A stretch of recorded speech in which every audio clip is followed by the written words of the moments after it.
안녕하십니까. 최영일의 시사본부 시작합니다. 자, 어릴 때 그런 생각을 문득 할 때가 있었습니다. 내 세뱃돈 모은 것이 꽤 큰 돈이 됐을 텐데 이게 다 어디 있지? 자, 명절이 마무리될 때 늘 이제 엄마가 맡아둘게 하고 받아가시고는 그 이후에 본 적이 없는 돈이 된 거죠. 최근에 한 보험사가 설문조사를 했습니다. 자, 아이들 세뱃돈을 썼다는 엄마 아빠가 51.9% 있었습니다. 자, 아빠들이 조금 더 자녀 세뱃돈을 쓰는 경향이 높았고요. 주로 어디 썼느냐? 생활비, 자녀 선물, 세 번째가 그냥 가진다. 자, 이어서 외식비 등에 나갔습니다. 그냥 가진다. 자녀 세뱃돈을. 요건 좀 나빴네요. 자, 어쨌든 나의 세뱃돈은 가족 안에서 돌고 도는 쌈짓돈이었던 셈이죠. 자, 요즘은 아이들도 어려서부터 통장을 만들어서 직접 자기 돈을 관리하는 경우가 일반적입니다. 고등학생 정도 되면 세뱃돈 받으면 주식 투자하겠다. 이런 의견이 또 많이 나왔으니까요. 과거와는 달라졌습니다. 자, 오늘 벌써 고향 갈 준비를 하시거나 이미 출발한 분들도 계실 텐데요. 자, 주말 낀 나흘 연휴 기분 좋은 정만 잔뜩 나누시고요. 뿌듯하게 돌아오시기를 바랍니다. 설 이후 추석까지 상당히 팍팍한 한 해를 우리는 헤쳐가야 할 테니 말이죠. 자, 개묘년 새해 복 많이 받으시길 바라면서 최영일의 시사본부 출발합니다.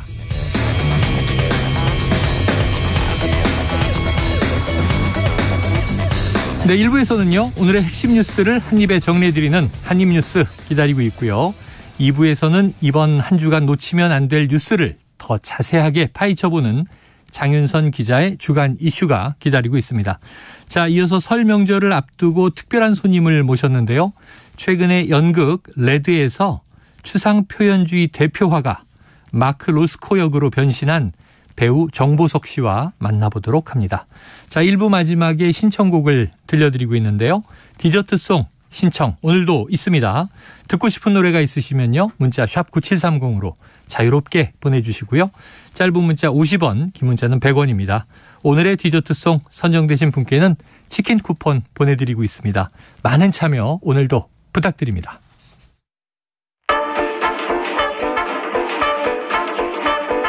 최영일의 시사본부 한입뉴스.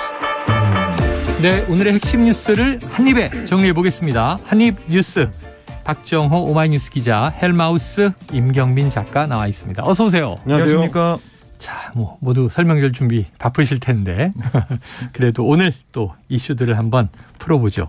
자, 오늘 오전 일찍 말이죠. 이게 뉴스를 켰더니 깜짝 놀랐어요. 이 서울 강남구 개포동 구룡마을에 큰 화재가 났더라고요. 네. 자, 500여 명이 대피하는 상황이었는데 지금은 어떻게 돼 있습니까? 네, 조금 전에 이제 완진이 됐다라는 속보가 지금 들어와 있는데요.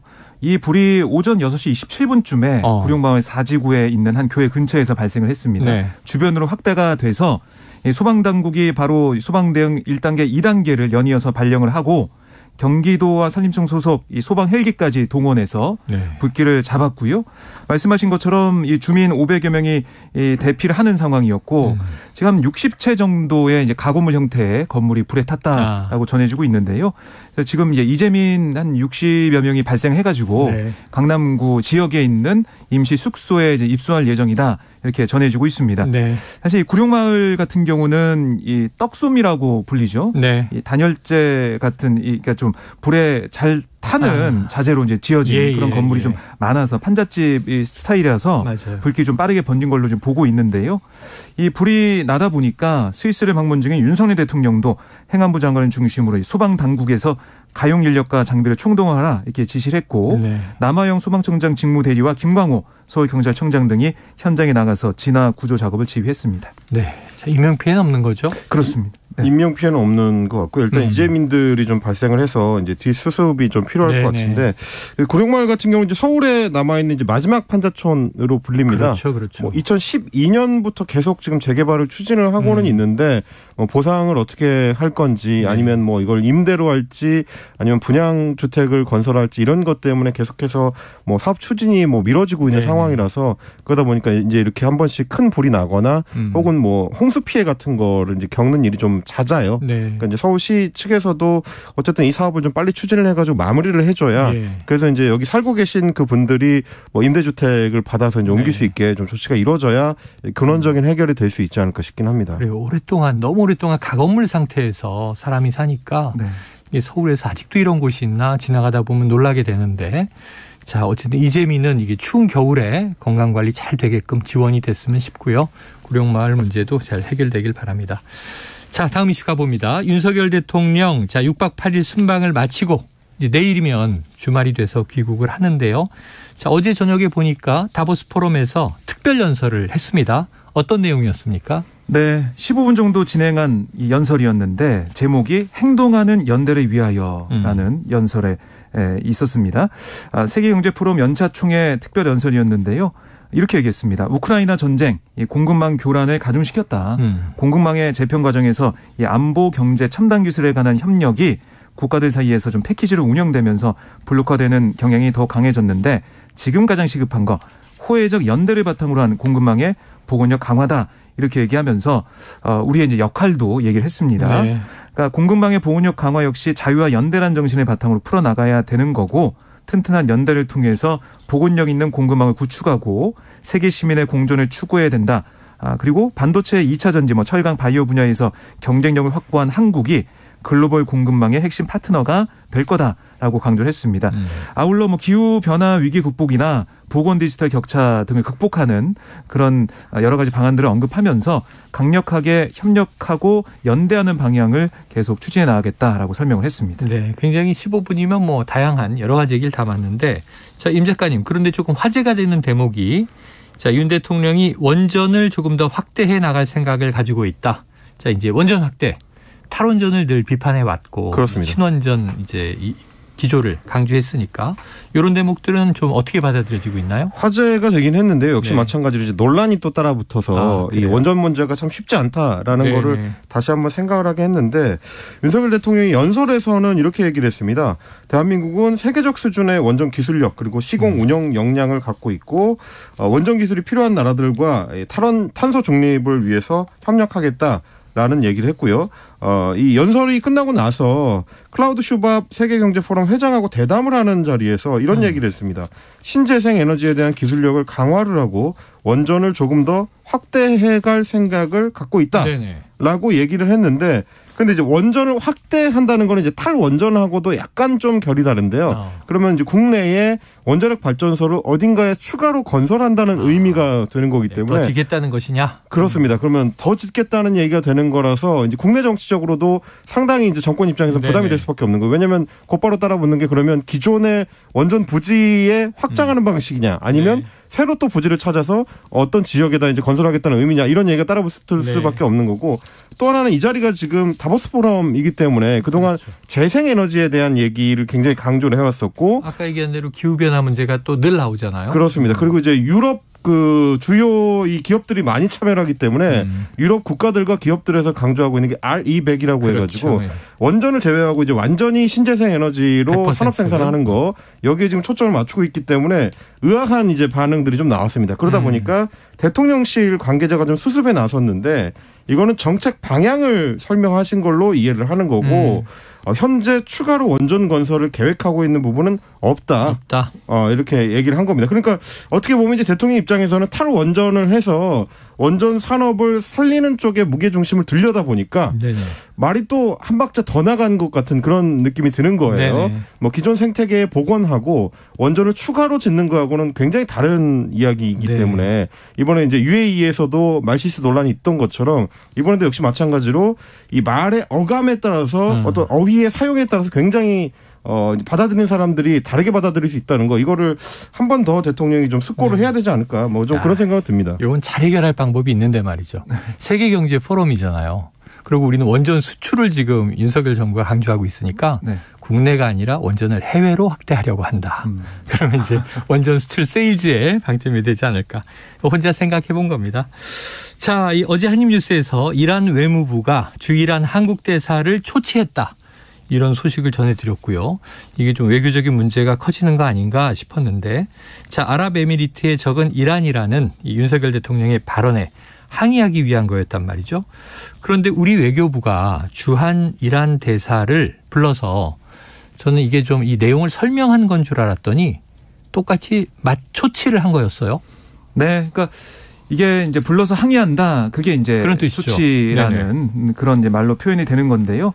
조현동 외교부 1차관이 어제 이제 사이드 바담치 샤베스타리 주한 이란 대사를 불러서 다시 한번 윤 대통령 발언에 대해 설명을 했습니다. 네네. 그러니까 UAE에서 임무 수행 중인 우리 장병들에 대한 격려 차원의 말씀이었고 한국 이란 관계 같은, 그러니까 이란의 국제 관계와는 전혀 무관하다. 네. 그런 입장을 다시 얘기를 했어요.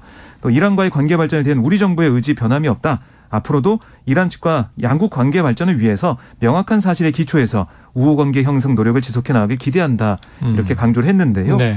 또 하나 언급한 부분이 이란 외무부가 우리 대사를 초치해서 얘기할 때 핵무장 가능성을 언급을 하면서 윤 대통령 발언을 얘기하면서 NPT도 언급을 했죠. 그렇습니다. 이 문제를 거론했거든요. NPT 문제를. 거기에 대해 이 조차관은 전혀 근거 없는 문제 제기다라고 반박을 했습니다. 이렇게 이란 측에다가 우리 또 입장을 설명을 직접 했고 또 어제 이제 스위스 프레스센터에서 네. 대통령 고위 관계자가 기자들에게 또 어떤 얘기를 했냐면 네. 이 아크부대 장병들에게 UAE 이 직면한 엄중한 안보 현실을 직시하면서 열심히 근무하라 이런 취지의 말씀이셨다고 다시 설명을 했어요. 네. 그러니까 한국 이란 관계는 무관하다. 다소 이란 쪽에 오해가 있었던 것 같다. 오해가 풀린다면 정상화가 신속하게 이루어지지 않을까 생각한다라고 네. 얘기하면서 이란이 좀 잘 우리의 입장을 이해하길 바란다는 그런 설명을 했습니다. 그러니까 이게 내용적인 설명이 네. 왜 아랍에미리트의 적은 이란이다. 이렇게 이야기한 것인지 이게 이제 실수였는지 또는 뭐 착각이었는지 번복할 수 있는 정정할 수 있는 기회가 있을 수도 있는데 지금 이란이 오해했다 이렇게 얘기를 하면 그렇습니다. 이 워딩에 대한 해석이 문제가 되잖아요. 어떻게 좀 풀릴 수 있을까요? 사실 제가 어제도 이제 말씀을 드렸다시피 대통령이 대외적으로 발신한 메시지를 네. 우리 정부에서 이제 직접적으로 뒤집는 거는 쉽지 않다. 네네. 뭐 공개적으로 뒤집는 건 불가능하다. 뭐 이런 말씀을 드렸는데 그 연장선상에 있는 외교부의 곤란함이 있는 거죠. 외교부 입장에서는 이제 물밑에서 어떻게든 정리하고 이제 수습하려는 시도를 하는 동시에 네. 그럼에도 불구하고 우리 대통령의 면이 너무 서지 않는 방향으로 이제 일이 정리가 되면 안 되니까. 그러니까 뭐 이 아랍에미리트와 이란의 관계를 우리 대통령은 몰랐습니다. 이렇게 얘기할 수는 없잖아요. 그럴 수는 없는 거죠. 그리고 뭐 우리 대통령이 말실수했습니다. 이렇게 얘기할 수도 없는 그렇죠. 거고. 그러다 보니까 실제 내용상으로는 해명인데 네. 밖에 얘기할 때는 초치다라고 이야기한 쪽에 가깝다는 게 대체적인 외교가의 네. 평가더라고요. 이란 뭐 대사를 우리가 이제 불러서 항의한다라고 이제 얘기를 하긴 했지만 그거는 이제 주로 NPT 탈퇴와 관련된 부분 이거는 사실관계가 좀 다르긴 한 거니까 우리 대통령이 이제 핵 개발 문제를 얘기했을 때는 북한 핵 위협을 강조하다 보니까 거기서 또 이제 한 걸음 나가서 그만큼 우리가 강경한 입장을 갖고 있다는 걸 보여주는 차원에서 이야기를 한 거고요. 그리고 이제 실제로 이번에 다보스 포럼에 참석했을 때도 윤석열 대통령은 NPT 체제가 확실한 대안이고 우리는 또 이제 미국의 어떤 핵 확산 방지에 대한 어떤 의지를 지원한다. 이제 이런 입장을 그렇죠. 다시 한번 강조를 했기 때문에 미국은 계속 비핵화에 대해서는 그렇습니다. 뭐 일관된 입장을 보이고 있습니다. 뭐 그러니까 이제 우리 대통령이 그거를 의지를 가지고 어떻게 뭐 NPT를 탈퇴하거나 핵 개발을 하겠다라고 한 게 아니기 때문에 사실관계는 좀 명확하게 네. 할 필요가 있다고 외교부에서 판단했을 것 같고요. 다만 좀 취재를 해보니까 실제로 외교부 내에서도 굉장히 곤혹스러워하는 분위기는 좀 읽힙니다. 왜냐하면 대통령이 실언을 했다는 거에 대해서는 외교관들도 대부분 어느 정도는 공감하는 부분이 있기 네네. 때문에 이걸 어떻게 수습할지에 대한 문제인 건데 그래서 여당, 그냥 국민의힘 쪽 인사들이 자꾸 이거를 이제 대통령을 옹호하는 쪽으로 외교부의 입장을 요구하는 거 이거에 대해서 좀 부담스럽다라는 의견들이 많이 있더라고요. 네. 그만큼 이 사안은 조금 더 신중하게 접근을 해야 되고 너무 이제 정치권에서 사안을 좀 키우려고 하기보다는 수습하는 걸 도와주는 쪽에 초점을 맞춰야 된다. 네. 이런 얘기들이 많이 나오는 것 같습니다. 자, 그런데 조금 좀 다른 시각이 또 있어요. 이게 어떤 거냐면 윤석열 대통령이 이 적 발언을 한 것이 실수가 아닐 수도 있다. 라고 하는 대목이 지금 이번 일로 과거 이명박 정부 때 이 아랍에미리트와 체결한 비밀 군사 협약이 있었는데 이게 재조명되고 있다. 이런 얘기가 있어서 이건 어떤 겁니까? 네, 그러니까 2009년 12월 이명박 정부가 바라카 원전을 수주했죠. 이번에 윤 대통령이 방문하기도 했어요. 그렇습니다. 그러니까 이때 프랑스가 어떻게 보면 좀 앞서가고 있다라는 얘기가 많이 나왔었어요. 그러니까 원전 수주 경쟁을 하고 있었는데. 네, 근데 우리가 이제 수주를 따냈죠. 수주를 하게 됐는데요. 그렇게 한 원동력이 바로 이 이제 비밀 군사 협약 때문이다. 이런 당시 의혹이 불거졌었습니다. 네. 근데 그 당시에 이명박 대통령과 김태형 국방장관이 완강히 부인했었죠. 네, 그런 일은 없다. 그렇습니다. 김 장관은 국회에 나와서도 그런 일 없다. 비밀 협약 존재를 묻는 그런 질문에 계속해서 그런 일 없다라는 얘기를 했어요. 그런데 이게 2018년 1월이 돼서 이게 UAE의 유사시에 한국군의 자동 개입 조항이 들어가 있는 비밀 군사 협약이 있다라는 게 다시 확인이 된 상황인데요. 네. 그때 당시 정의당 김종대 의원이 이런 관련 내용을 폭로했고 협약 체결 당사자였던 김태형 전 장관도 언론 인터뷰에서 이 관련된 내용을 언급을 했어요. 네네. 그러면서 뭔가 비밀 협약을 맺은 게 있구나라는 걸 우리 당시에 국민들이 인식하게 된 거죠. 그제서야. 네. 그런데 이게 이 불거진 이유 2017년 이 말에 불거진 이유가 뭐였냐면 당시에 돌이켜 보면 문재인 정부 이제 출범한 다음에 그때 비밀 군사 조약 수정을 추진한 거죠. 우리 정부 입장에서는 이게 어떻게 된 거냐? 이렇게까지 우리가 했었냐라고 하면서 근데 그때 이제 UAE 측이 단교까지 걸어놓으면서 강하게 반발했습니다. 네, 약속을 지켜라. 그렇습니다. 그래서 임종석 대통령 비서실장이 UAE 특사까지 기억납니다. 갔었죠. 그랬었죠. UAE 왜 가느냐 갑자기. 그렇습니다. 대통령 비서실장이 왜 특사로 아랍에미리트를 가느냐 그랬는데. 네. 그래서 여러 가지 뭐 국회에서도 뭐 비판이 나오고 막 그랬었어요. 여러 가지 해석이 나오고 했었는데 그때 문제가 됐던 게 이 비밀 군사 협약이고 지금 뭐 김종대 전 의원 등에 따르면은 이게 거의 이제 아크 부대가 우리가 인계철선 역할을 하고 있다. 물론 우리 가서 이제 UAE 이 군인들을 교육하고 교관 역할을 하고 있는데 만약에 교육 역할에 국한된 거라면 왜 특수 이 부대가 가서 특전사가 가서 있느냐 이런 지적도 나오고 있는 거고요. 결국 그 부대가 거기 지키고 있음으로써 UAE가 공격을 받을 때 우리가 자동 개입할 수 있는 그런 상황이 된 거고 네네. 사실 우리 국군이 파병되려면 국회 동의가 필요하거든요.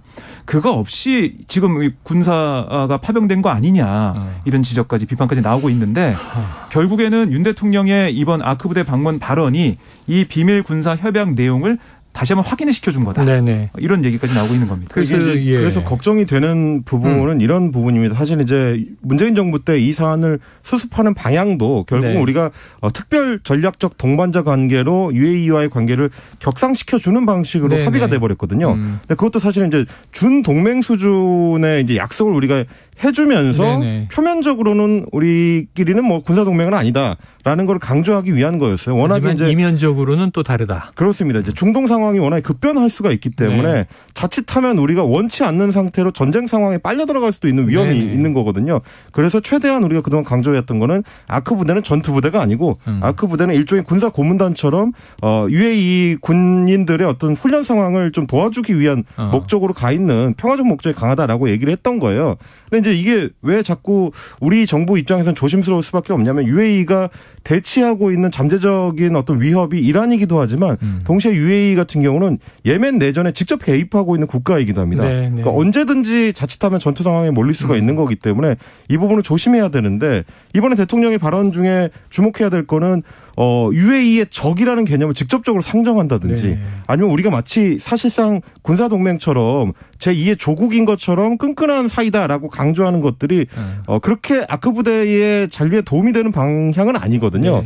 이 부분을 좀 섬세하게 접근을 했어야 되는데 대통령이 거기에 있어서는 좀 섬세한 고려가 좀 부족한 발언을 한 거 아니냐. 이걸 지금 외교관에서는 좀 걱정을 하는 겁니다. 아니 그래서 지금 김건희 여사와 대통령이 아크 부대를 방문했는데 그게 다 언론에 공개됐는데 말이죠. 이 비전투 부대다. 그럼 우리가 흔히 공병대가 간다든가 건설을 지원한다든가 그럼 뭐 평화유지군으로 간다든가 하는 거 알겠는데 거기 보면 이 저격수가 위장복을 입고 있잖아요. 낙타가 좋아하겠다. 김건희 여사가 이런 얘기도 하고 자 뭐 하는 이 요원이냐 수중폭파 담당이다. 무겁지 않습니까? 그러니까 무겁습니다. 이렇게 얘기를 해요. 윤 대통령이 몸에 두르고 있는 게 이게 다 폭탄이다 이런 얘기를 한단 말이에요. 그렇죠. 그럼 그걸 보면서 비전투 요원인데 왜 수중폭파나 또는 저격수, 고공낙하 이런 게 필요할까는 좀 궁금증이 들더라고요. 그러니까 뭐 공공연한 비밀처럼 돼버린 상황이긴 한데 지금 유사시 파병을 전제로 한 이 비밀 협약 자체가 어떻게 보면 헌법 위반으로 볼 수도 있거든요. 네네. 논란을 뭐 불러일으킬 수 있는 그런 단초가 제공이 됐다.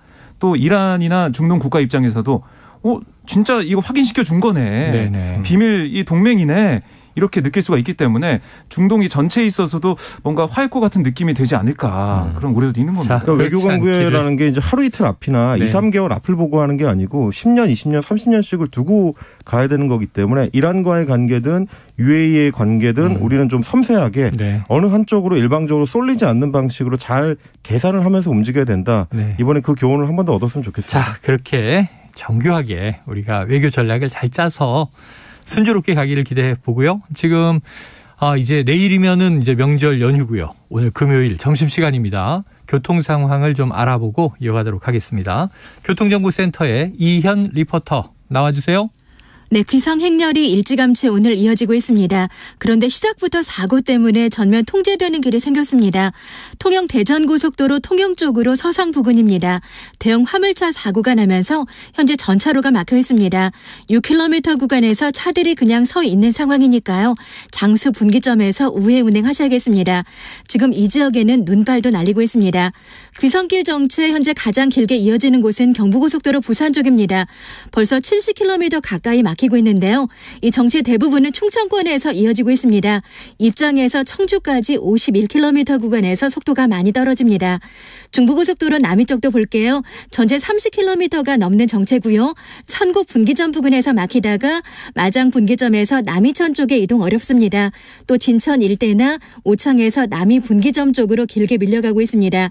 지금 서울 요금소를 출발해서 대전 요금소까지 가신다면 3시간 40분 정도 걸리겠습니다. 모쪼록 안전하게 고향 잘 다녀오시기 바랍니다. KBS 교통정보센터였습니다.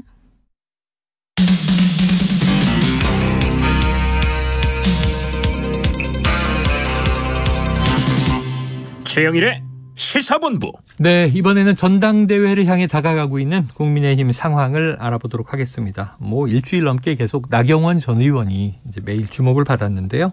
아직도 당대표 출마 여부 확정되지 않은 것 같습니다. 고심 중인 나경원 전 의원. 자, 대통령실과 굉장히 거센 갈등 끝에 잠행에 들어갔는데 박 기자님 어제 기자들과 만났어요? 네, 이 약속을 정해서 만난 건 아니고요. 나 전 의원이 퇴근하고 이제 집에 들어가는 길에 기자들과 이제 마주친 겁니다. 기자들에게 뭐라고 했냐면 며칠간 제 지난 정치 여정에 관해 생각해보고 뒤돌아보고 있다. 생각을 꼭 정리해서 말씀드리겠다. 이렇게 얘기를 했고. 그리고 이제 죽었다 깨어나도 반유는 되지 않을 거다라고 한 나 전 의원의 과거 발언에 대해 기자들이 물어봤더니 그 입장은 늘 같은 입장이다. 하고 다시 반복을 했어요. 또 이제 대통령에게 이제 본의가 왜곡돼 전달됐던 자신의 입장에 변화가 없는지 또 최근 국민의힘 초선 의원들이 낸 집단 성명에 어떻게 좀 생각하고 있는지 여기에 기자들이 계속 꼬리 질문을 했는데 그냥 수고 많으십니다라고만 하고 집으로 들어갔어요. 네네. 어쨌든 내일 윤 대통령이 귀국을 하죠. 그러면 나 전 대표가 윤 대통령이 귀국을 하고 그러니까 내일까지는 어떤 입장 발표 없을 것 같고요. 결국에는 설 연휴 지난 다음에 어떤 결정하지 않겠냐 이런 생각할 수밖에 없는데요. 나 전 의원을 돕고 있는 박종희 전 의원이 한 라디오에서 어떤 얘기를 했냐면 나 전 의원이 여전히 이 전의에 불타 있다. 이 출마 의지가 좀 강하다라고 읽어도 되냐 이런 질문에도 그렇다라고 언급을 했어요. 그럼 또 언제 그러면 선언할 거냐 이런 질문에 설 연휴 끝나고 당의 가치나 또 당을 한 번도 탈당하지 않은 보수의 전사로서 대통령을 잘 모시고 국정 수행을 성공적으로 이끌 수 있고 또 차기 재집권까지 초석을 깔 수 있는 그런 상징적인 장소에서 출정식을 하게 될 거다. 이렇게 얘기했습니다. 그러니까 박종희 전 의원의 이제 발언이지만 측근이기 때문에 나 전 의원 측근이기 때문에 결국 출마 결심은 굳혔고 장소까지 좀 물색하고 있다. 이렇게까지 해석이 돼서요. 출마 기정사실한 거 아니냐 이런 얘기가 이제 여의도에서 나오고 있습니다. 그럼 오늘 이제 비슷한 얘기를 이준석 전 국민의힘 대표도 CBS 라디오에 출연해서 이제 했는데요. 물론 이건 전망이긴 합니다만 나경원 전 의원 같은 경우에는 나갈 수 있는 때에는 보통 이제 출마를 해왔다라는 점을 좀 강조를 했습니다. 그래서 이제 그 전에 이 새누리당이 이제 분당됐을 때도 네. 원내대표 출마가 사실은 무리한 상황이었는데도 출마를 강행을 했었고 그 뒤로도 나가지 않아야 될 상황에서도 보통 이제 출마를 선택해 왔기 때문에 네. 이번에는 나올 수밖에 없을 것이다. 그리고 이제 불출마 선택을 해도 그 네. 이후에 본인이 정치인으로서 어떤 진로가 있을 것인가를 보면 예측이 잘 안 되기 때문에 어차피 안 나가면 길이 없다. 네. 그러니까 이제 나올 수밖에 없을 것이다라는 게 또 이준석 대표의 분석이기도 했습니다. 그래요. 하태경 의원도 거의 똑같은 얘기를 하더라고요. 이번에 나오지 않으면 정치 생명이 끝나므로 네. 결국은 나와야 하지 않느냐 또 이런 해석인데. 자, 지금 다른 당권 주자들의 행보가 이어지고 있습니다. 어찌 보면 이제 김기현 의원이 좀 주도해 나가는 것 같고요. 여기 안철수 의원도 있는데 안철수 의원이 김기현 의원을 좀 겨냥하는 발언을 했죠? 네, 안 의원이 오늘 이 KBS 라디오 최경영의 최강시사에서 이런 얘기를 했습니다. 공천에 대한 공포 분위기 때문에 함부로 다른 의원들에게 다가가지 못하는 분위기들이 실제로 있다. 그러니까 당내 이제 공천 분위기 이걸 김기현 의원이 만든 거다. 네. 이렇게 주장을 했어요. 그리고 이제 이른바 김장연대, 네네. 김기현, 장제원 그 연대와 그리고 김 의원이 이제 그 김장연대 이제 쓰지 말라고 하면서 내걸었던 철지났다. 네, 그러면서 연포탕 얘기, 연대, 포용, 탕평 여기 줄임말인데 이런 이 김장연대, 연포탕 같은 이 조어를 놓고는 말장난이다 이렇게도 직격을 했습니다. 네. 그러면서 이런 말장난 자체가 국민들에게 굉장히 큰 신뢰다. 정치인들은 말이 아니라 발을 보라고 한다. 행동이 중요한 거다. 이렇게도 네. 지적을 했고요. 아울러 김 의원이 대선에 나가지 않겠다고 한 게 안철수 의원을 겨냥한 게 아니냐 이런 질문에는 총선에서 지면 대선도 없는데 지금 대선을 걱정하는 게 너무나 한가한 소리다. 이렇게 맞받았습니다. 그리고 나경원 전 의원에 대해서는 전당대회 가능하면 나 전 의원뿐 아니라 많은 사람이 나오면 좋다. 이렇게 나 전 의원의 출마 이걸 좀 바라는 모습도 보였습니다. 네. 그러니까 이게 이제 정치권의 상황이라는 게 이제 하루가 다르다고 생각이 드는 그러게요. 게 어제까지만 하더라도 나경원 전 의원이 이제 출마 접는 방향으로 가는 거 아니냐. 그렇죠. 이게 지금 대체적인 전망이었는데 오늘 아침에 보니까 또 보는 사람에 따라서는 각도가 좀 전혀 달라졌습니다. 네. 그리고 이제 최근 지지율의 추이도 김기현 의원은 상당히 상승세가 가파르고 네네. 나경원 전 의원은 이제 꺾이는 모양새 아니냐라는 예. 분석이 많았는데 오늘 오전에 이제 또 분석하는 양상을 보니까 김기현 의원의 지지율 상승세라는 게 대부분 그동안 여론조사상으로는 소위 말해서 이제 군소 후보로 꼽히던 분들, 그러니까 지지율이 이제 그렇게 높지 않게 나오던 5% 안팎 정도 나오던 분들의 표를 흡수한 지지인 거지. 나경원 전 의원으로부터 이제 많이 흡수를 했다든지 네네네. 안철수 의원으로부터 이제 확장성 있게 흡수했다든지 이런 방향은 아니다. 네. 그렇기 때문에 실제로 나경원 전 의원이 출마를 하게 되면 또 한 번 출렁거릴 가능성이 있다라는 지금 분석이 좀 나오더라고요. 네. 이준석 대표도 그래서 본인 사례를 이야기를 하면서 본인도 당대표에 당선되던 그 전당대회에서 여론조사 초기에는 본인이 3등이었다. 당내 여론조사로 보면은 나경원 전 의원이 1등, 김웅 의원이 2등, 네네. 본인이 3등이었다. 근데 그게 출마 선언을 하고 전당대회를 돌리기 시작하면서 네. 양상이 달라졌다는 점을 좀 강조하기도 했습니다. 자, 이게 뭐 지켜볼 대목이 많네요. 이렇게 이제 매일매일 달라지니까 흥미진진해서 계속 이제 집권 여당의 이 상황을 보게 됩니다. 다음 이슈로 가보죠. 지금 해외 도피 8개월 만에 국내로 송환된 이 김성태 전 쌍방울 그룹 회장. 자, 이 박 기자님. 네. 결국은 이 체포 기한이 만료되면서 구속영장이 청구됐는데 네. 결과는 어떻게 됐죠? 네, 구속이 됐습니다. 네. 그러니까 수원지법 김경록 영장 전담 판사가 오늘 오전 2시쯤 영장을 발부했는데요. 횡령과 배임, 자본시장법 위반, 외국환 거래법 위반, 또 뇌물 공여, 증거인멸 교사 혐의를 받고 있었는데 네. 범죄 혐의가 소명되고 또 증거인멸과 도주의 우려가 있다라고 영장을 발부했습니다. 이 앞서 이제 김 전 회장과 변호인, 검찰 모두 구속 전 피의자 신문에 불출석하겠다라고 의사를 밝혔어요. 네. 그래서 이 심사가 없었고요. 바로 이제 검찰의 영장에 대해서 이제 판사가 보고 판단한 다음에 이렇게 영장을 발부한 건데요. 결국에는 김 전 회장 변호인 얘기를 들어보니까 성실하게 조사받기로 했고 반성하는 의미에서 심사를 포기했다라고 얘기를 하더라고요. 그래서 아마 이 검찰의 조사 과정에서 이 김성태 전 회장이 어떤 증언을 할지 여기에 네. 따라서 또 앞으로 수사 결과가 좀 달라질 것 같습니다. 알겠습니다. 이 내용은 2부에서 이 장윤성 기자와 주간 이슈에서 한번 좀 심층적으로 저희가 다뤄보도록 하겠습니다. 자, 다음 이슈는요. 이 문재인 정부가 이전 정권에서 임명된 공공기관장들에게 사직을 강요했다. 그러니까 이제 임기가 남아 있는데 사직을 강요했다. 이른바 이제 블랙리스트 의혹입니다. 당시 장관과 청와대 인사참모들이 지금 임 작가님 기소된 거죠? 그렇습니다. 어제 이제 기소가 알려졌는데요. 백운규 전 산업통상자원부 장관, 그리고 조명균 전 통일부 장관, 네. 유영민 전 과학기술정보통신부 장관, 네. 그리고 조현욱 전 인사수석비서관, 김봉준 전 인사비서관까지 네. 이 5명에 대해서 직권남용, 권리행사 방해 혐의로 기소를 했습니다. 문재인 정부 초기에 2017년 9월부터 해서 다음 해 4월까지 산자부를 비롯해서 이제 산하의 공공기관장들 총 19명에게 사직서를 강요해서 사직을 받았다. 이제 이게 이제 이전에 있었던 박근혜 정부 때 있었던 블랙리스트 파문하고 이제 양상이 상당히 이제 비슷하다라는 네네. 게 검찰에서 기소를 한 이유인 것 같고요. 뭐 알려졌다시피 발전 4사 뭐 기관장이라든지 이런 사람들을 이제 호텔이나 뭐 식당 이런 데로 불러내서 이번 주까지 가능하면 사직을 해달라 이렇게 요구했다라는 뭐 검찰의 이제 수사 결과가 있었고 네. 뭐 다른 장관들도 이제 비슷하게 각 그 장관 산하 기관들에 대해서 사표를 따로 이제 받는 형태로 일종의 이제 블랙리스트에 따른 인사 불이익을 준 거 아니냐. 이런 의혹을 좀 받고 있는 상황입니다. 이게 지금 정부 들어와서 말이죠, 박 기자님. 네. 예를 들면 이제 유력 이제 여당 의원이 저희가 인터뷰한 바 있습니다만 전현희 권익위원장 같은 경우 난 임기를 채우겠다. 근데 대통령과 국정 철학도 다른데 왜 그 자리에 있느냐? 빨리 나가시오라고 공개적으로 얘기를 하잖아요. 네. 자, 지금 민주당 반응 어떻습니까? 그러니까 이번에 이제 블랙리스트 의혹으로 전 정부 인사들, 뭐 청와대 인사들이 기소된 것에 대해서 이거는 제도적인 문제인데 왜 이렇게 정부가 바뀌어도 이런 일이 반복이 되는 거냐라는 네. 얘기를 좀 하고 있어요. 그러니까 5년 단임 대통령제 하에서 필연적으로 발생할 수밖에 없는 제도 문제마저 좀 정치 기소로 안갚아하려는 게 아니냐. 윤석열식 정치 보복에 기가 막힌다. 이런 얘기를 박홍근 원내대표가 오늘 회의에서 했거든요. 네.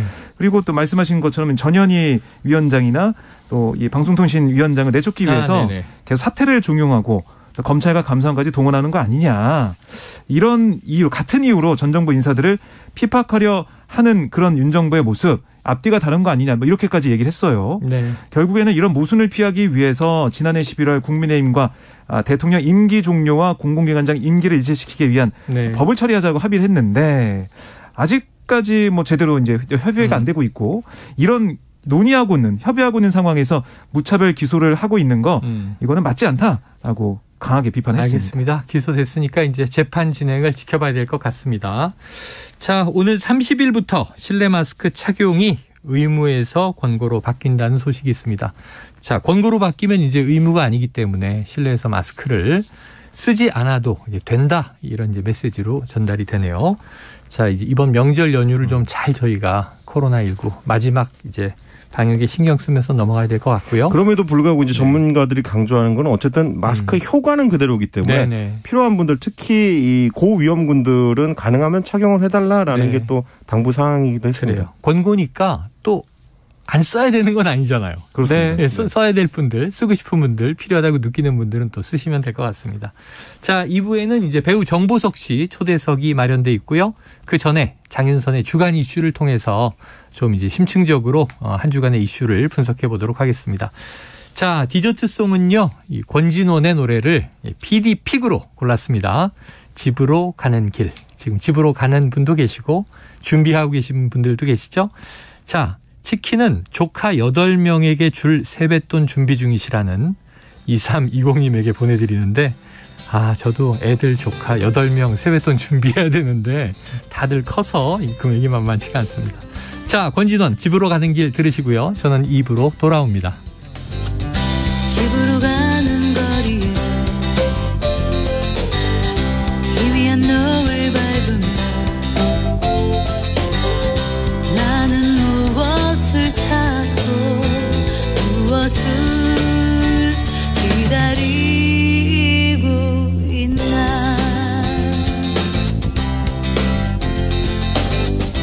해맑은 미소 지으며 담장에 기댄 연인들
안녕하세요.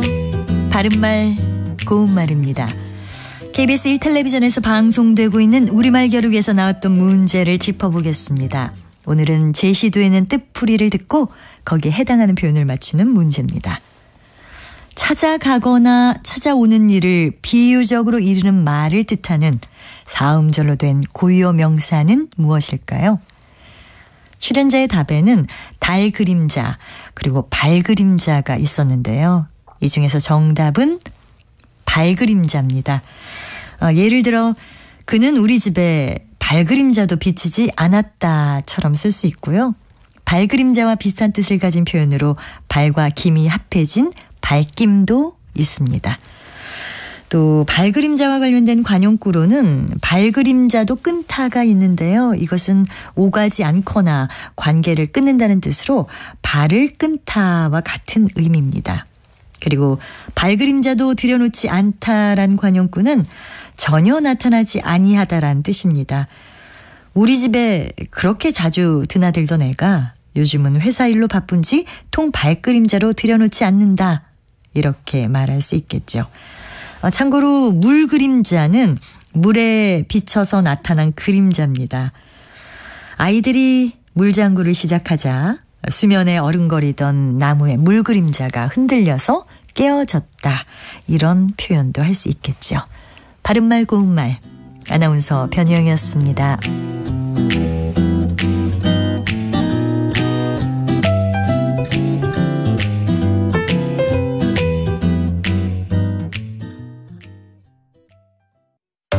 상대 얘기 중에서도 맞는 얘기가 있잖아요. 그러면 예, 거기까지 동감이 이루어졌으니까 그럼 또 요 다음 가시죠. 무슨 정반합 이렇게 가야 되거든요. 이기고 지는 걸 떠나서 좋은 결론을 도출해내셨으면 좋겠어요. 선 넘지 않는 그런 토론. 별로 의미는 없을 것 같아도 그래도 그런 자리가 자꾸 있어야 뭐가 변화가 있을 것 같아요. 그렇게 하다가 보면 뭐라도 뭐 하나 얻어 걸리는 게 있겠죠. 시민논객 여러분을 기다립니다. 평일 저녁 7시 20분 KBS 열린 토론.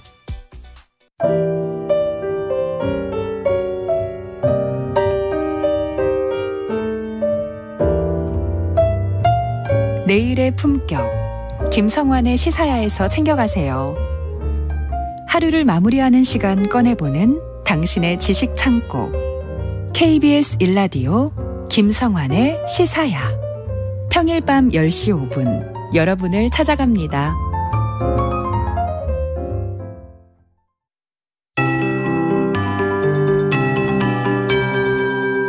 KBS 58분 날씨.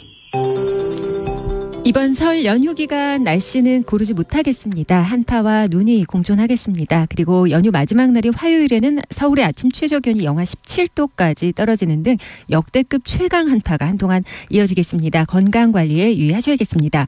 오늘도 도로 살얼음과 미끄러운 도로 상태 때문에 힘드셨을 텐데 계속해서 교통안전에 유의하시기 바랍니다. 본격적인 귀성이 시작되는 내일도 도로가 미끄럽겠습니다. 평소보다 감속 주행하시고 차간거리 확보 잘하시기 바랍니다. 서울의 현재 기온이 영하 4.2도로 시간이 갈수록 기온 더 떨어지고 있습니다. 바로 북서쪽에서 찬 공기가 남하하고 있기 때문인데요. 바람도 강해지고 있습니다. 서울의 현재 기온 참고로 영하 4.2도입니다. 오늘 낮 기온은 서울 영하 2도, 대전 1도, 대구, 광주 3도 등 전국적으로 영하 5도에서 영상 7도 분포가 되겠습니다. 오늘은 전국이 대체로 맑겠고 충청 호남엔 가끔 구름이 많이 끼겠습니다. 황사의 영향으로 대부분의 서쪽 지역에 미세먼지 농도가 좀 높은 편인데요. 이제 점차 낮아지겠고요. 오늘 오후까지 강원 산지와 제주 산지 위주로 바람이 강하게 불겠습니다. 또한 서해와 동해 먼바다에 풍랑특보 발효 중인데 전해상 먼바다와 충청 호남 서해 앞바다 쪽에 물결이 다소 높게 일겠습니다. 내일 서울의 기온이 영하 10도까지 내려갑니다. 지금 서울의 기온은 영하 4도입니다. 강혜종입니다.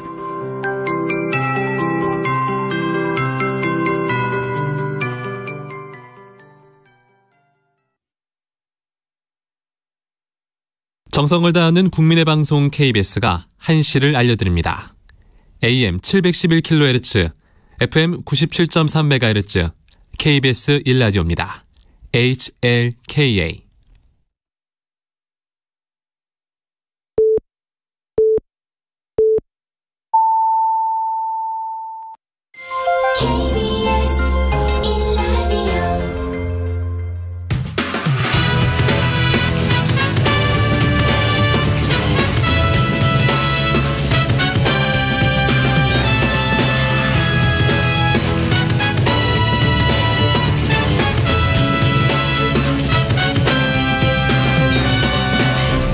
KBS 1라디오 최영일의 시사본부.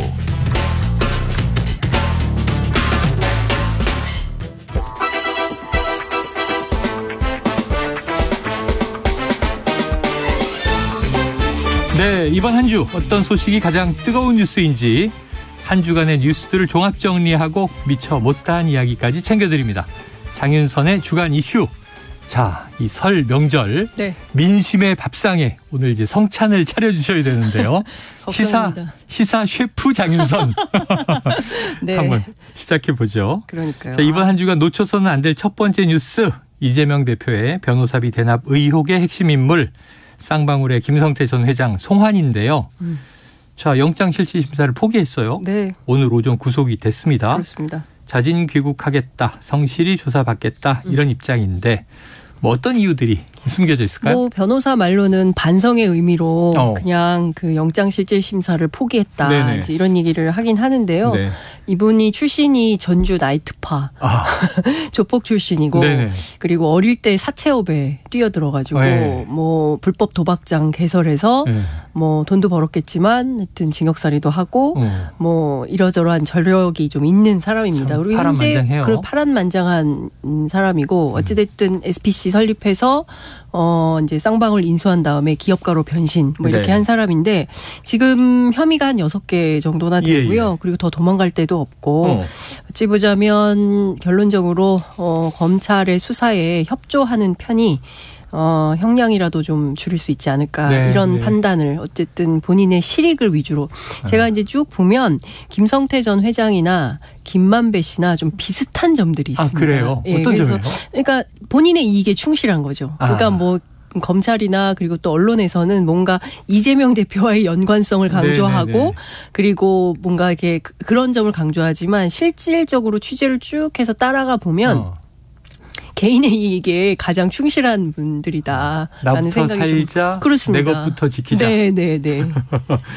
자, 김 전 회장이 주목을 받았던 건요. 네. 사실은 여러 가지 기업 비리들은 벌어지잖아요. 그렇습니다. 그런데 지금 이제 제1야당, 특히 다수당의 당대표를 맡고 있는 이재명 대표의 네. 변호사비를 정말 대납했느냐? 이건 이제 정치 스캔들이 되는 거니까. 맞습니다. 이게 네. 관심이었는데 구속영장에는 이 변호사비 대납 의혹 관련 내용이 포함되지 않았다고 해요. 맞습니다. 이재명 대표가 이 KBS 9시 뉴스 인터뷰에서 변호사비 대납으로 기소하면 미쳤다고 생각한다. 네. 이런 이제 발언까지 했는데 깜짝 놀랐어요.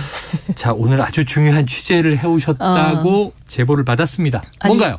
중요한 취재라기보다는 저는 이제 언론인의 사명에 대해서 조금 강조를 하고 싶은 생각이 좀 들었는데요. 좀 중립적이고 객관적으로 검찰 편에서 보도할 것이 아니라 뭐 다양한 취재를 통해서 국민들이 좀 정확한 판단을 할 수 있도록 보도를 했다면 변호사비 대납 문제가 이렇게 크게 김성태 전 회장이 태국에서부터 생방송을 거의 기자들이 굉장히 많이 따라갔잖아요. 그래서 뭐 생방송을 하고 이 김성태 씨가 귀국을 하면 변호사비 대납 사건의 실체가 백일화에 드러날 것처럼 막 보도를 했는데 결과적으로 좀 기류가 다시 바뀌고 있어요. 아, 그래요? 그렇지 않습니까? 지금 보면 공소장에도 빠지고 영장에서도 빠지고 이랬기 때문에 왜 그러는 거지라고 국민들은 또 다른 의혹을 갖게 된다 이렇게 볼 수 있을 것 같은데요. 잘 아시는 것처럼 이 사건은 작년 10월 대선 무렵에 그 한 시민단체가 이재명 대표를 공직선거법 위반으로 고발하면서 벌어진 사건인데요. 당시에 쌍방울이라는 기업이 전환사채 20억 그리고 변호사비 해서 23억을 어떤 변호사한테 대납을 시켰다. 쌍방울로부터. 이제 이러면서 시작이 된 사건인데 이제 관련된 핵심 키맨이 있으니 그게 바로 이태형이라는 변호사예요. 네네. 그분이 이제 당시에 2018년 말 뭐 친형 강제 입원 사건 뭐 검사 사칭 등등 관련된 뭐 지방선거 이슈기도 했었습니다만 그때 있었던 그런 공직선거법 사건과 관련돼서 변론을 했는데요. 이재명 대표의 법률 대리인이었던 그렇죠. 거죠. 법률 대리인을 했는데 이분뿐만 아니라 한 10여 명이 같이 참여를 했어요. 여러 변호사들이. 그렇습니다. 그 10여 명이 참여를 했을 때 이때에 뭐 똑같은 금액을 받고 일을 했다고는 하는데 어쨌든 이제 중심축이 이태영 변호사였던 것인데요. 이분에게 그 쌍방울이 발행했던 전환사채 200억 가운데 20억이 갔고 그리고 그 중에 또 3억이 갔고 그래서 23억 이렇게 얘기가 나오는 것입니다. 근데 이제 관련해서 제가 취재를 좀 해보니까 이태영 변호사도 검사 출신이거든요. 예. 그래서 전관이기 때문에 이분이 일단 시작하면 출발이 착수금이 최소 1억이다라는 보도가 굉장히 많이 네네네. 나왔어요. 그런데 검찰에서도 마찬가지고 이례적으로 1,200만 원이라는 작은 금액으로 소액을 받았다. 너무 작다. 이상하다. 뭐 이런 얘기들이 있었던 거예요. 그리고 실제로 알아보니까 이분이 경기도 자문 변호사도 했고 그리고 또 쌍방울 사회이사도 했더라. 결과적으로 이재명, 김성태, 이태영 이렇게 3자가 커넥션이 있는 거 아니냐. 있는 거 아니냐. 그렇습니다. 이제 그런 의혹을 가지고 쭉 보도도 하고 검찰이 수사도 하고 뭐 이랬던 겁니다. 그래서 관련해서 제가 직접 이태영 변호사 취재를 좀 했는데요. 네. 우선 착수금 개인 사건에서 착수금 1억 받는 변호사가 자기는 정말 되고 싶다. 예, 왜냐하면 그렇지 않다. 네, 기업이 아닌 개인 사건에서 네네네. 착수금 1억을 주는 변호사는 정말 있는지 모르겠다. 자기는 한 번도 받아본 적이 없다. 이제 네. 이런 얘기를 하고 있고요. 그리고 이제 3년 정도 재판이 진행되는데 그 장기간 동안 재판을 하면서 1,200만 원밖에 안 받았다. 정관이 말도 안 된다. 이제 이런 주장을 했다고 제가 앞서 말씀드리지 않았습니까? 근데 그거 실제로 자기 어떻게 받았냐면 1,100만 원에 부가세 110만 원에서 1,210만 원을 받았다. 네네. 그런데 본인뿐만 아니라 10명 정도 되는 변호사가 모두 동일하게 받았다. 그래서 이재명 대표가 집행한 금액은 2억 5천 정도로 알고 있다. 그렇게 얘기를 했죠. 예, 본인도 그렇게 얘기하고 이태영 변호사도 그렇게 얘기를 하고 있습니다. 그런데 2억 5천이면 작은 거 아니야라고 생각할 수 있는데 네. 실제로 변호사비를 개인이 기업이 아닌 개인이 2억 5천만 원이나 쓴다는 것은 굉장히 큰 금액이 네네. 집행이 되는 거다. 이게 싼 게 아니다. 2억 5천이 큰 돈이죠. 개인에게는. 그렇습니다. 이게 기업이 아니기 때문에 굉장히 큰 금액이다. 이제 이런 얘기를 하고 있는 것입니다. 근데 그렇다면 본인이 정말 받은 것은 그런데 왜 20억 뭐 이런 얘기가 나오느냐라고 네네. 제가 물었더니 쌍방울의 20억이 본인 법인에 들어온 적은 있다는 거예요.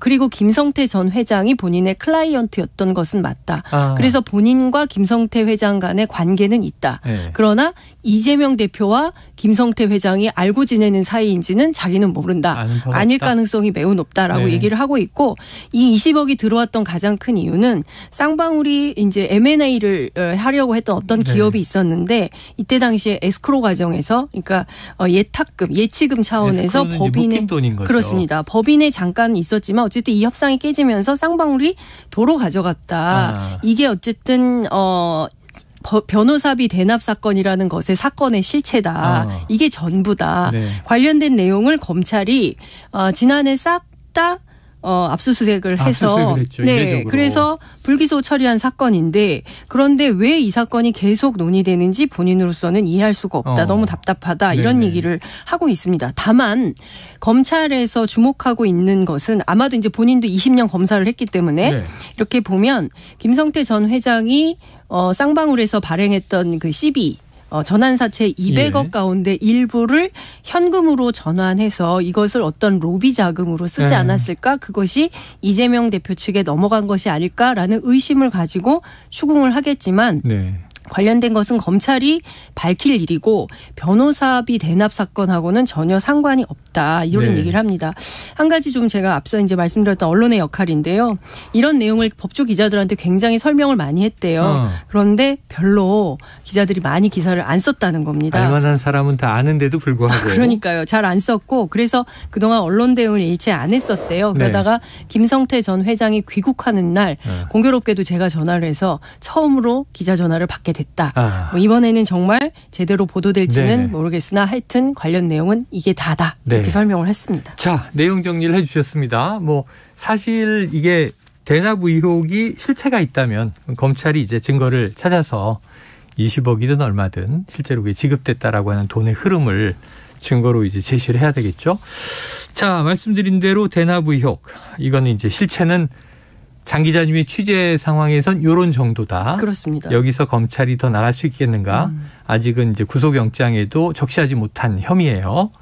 그런데 계속 수사를 한다고 네. 하는데 결국에는 김성태 전 회장이 입이 열려야 가능한 그렇죠. 건데 김성태 전 회장이 김성태 전 회장조차도 지금 그 사건과 관련해서 똑같은 입장을 네. 피력하고 있기 때문에 검찰이 어떻게 밝힐 수 있을지는 현재로서는 알 수 없다. 근데 이제 여당의 공세라든가 네. 또 이제 국민적으로 좀 의혹을 가지고 있는 시각들을 보면 자, 이태영 변호사가 김성태 회장 쪽도 이제 커넥션은 있다. 연결은 있다. 그리고 이재명 또 대표의 이제 이 법률 대리인을 했다. 네. 그 중간에 연결돼 있다는 것 때문에 수상하다. 그렇습니다. 근데 이걸 뭐 단정할 수는 없는 네. 거고요. 그리고 또 하나 이런 게 있잖아요. 지금 이화영 전 평화부지사의 재판이 진행 중인데 네.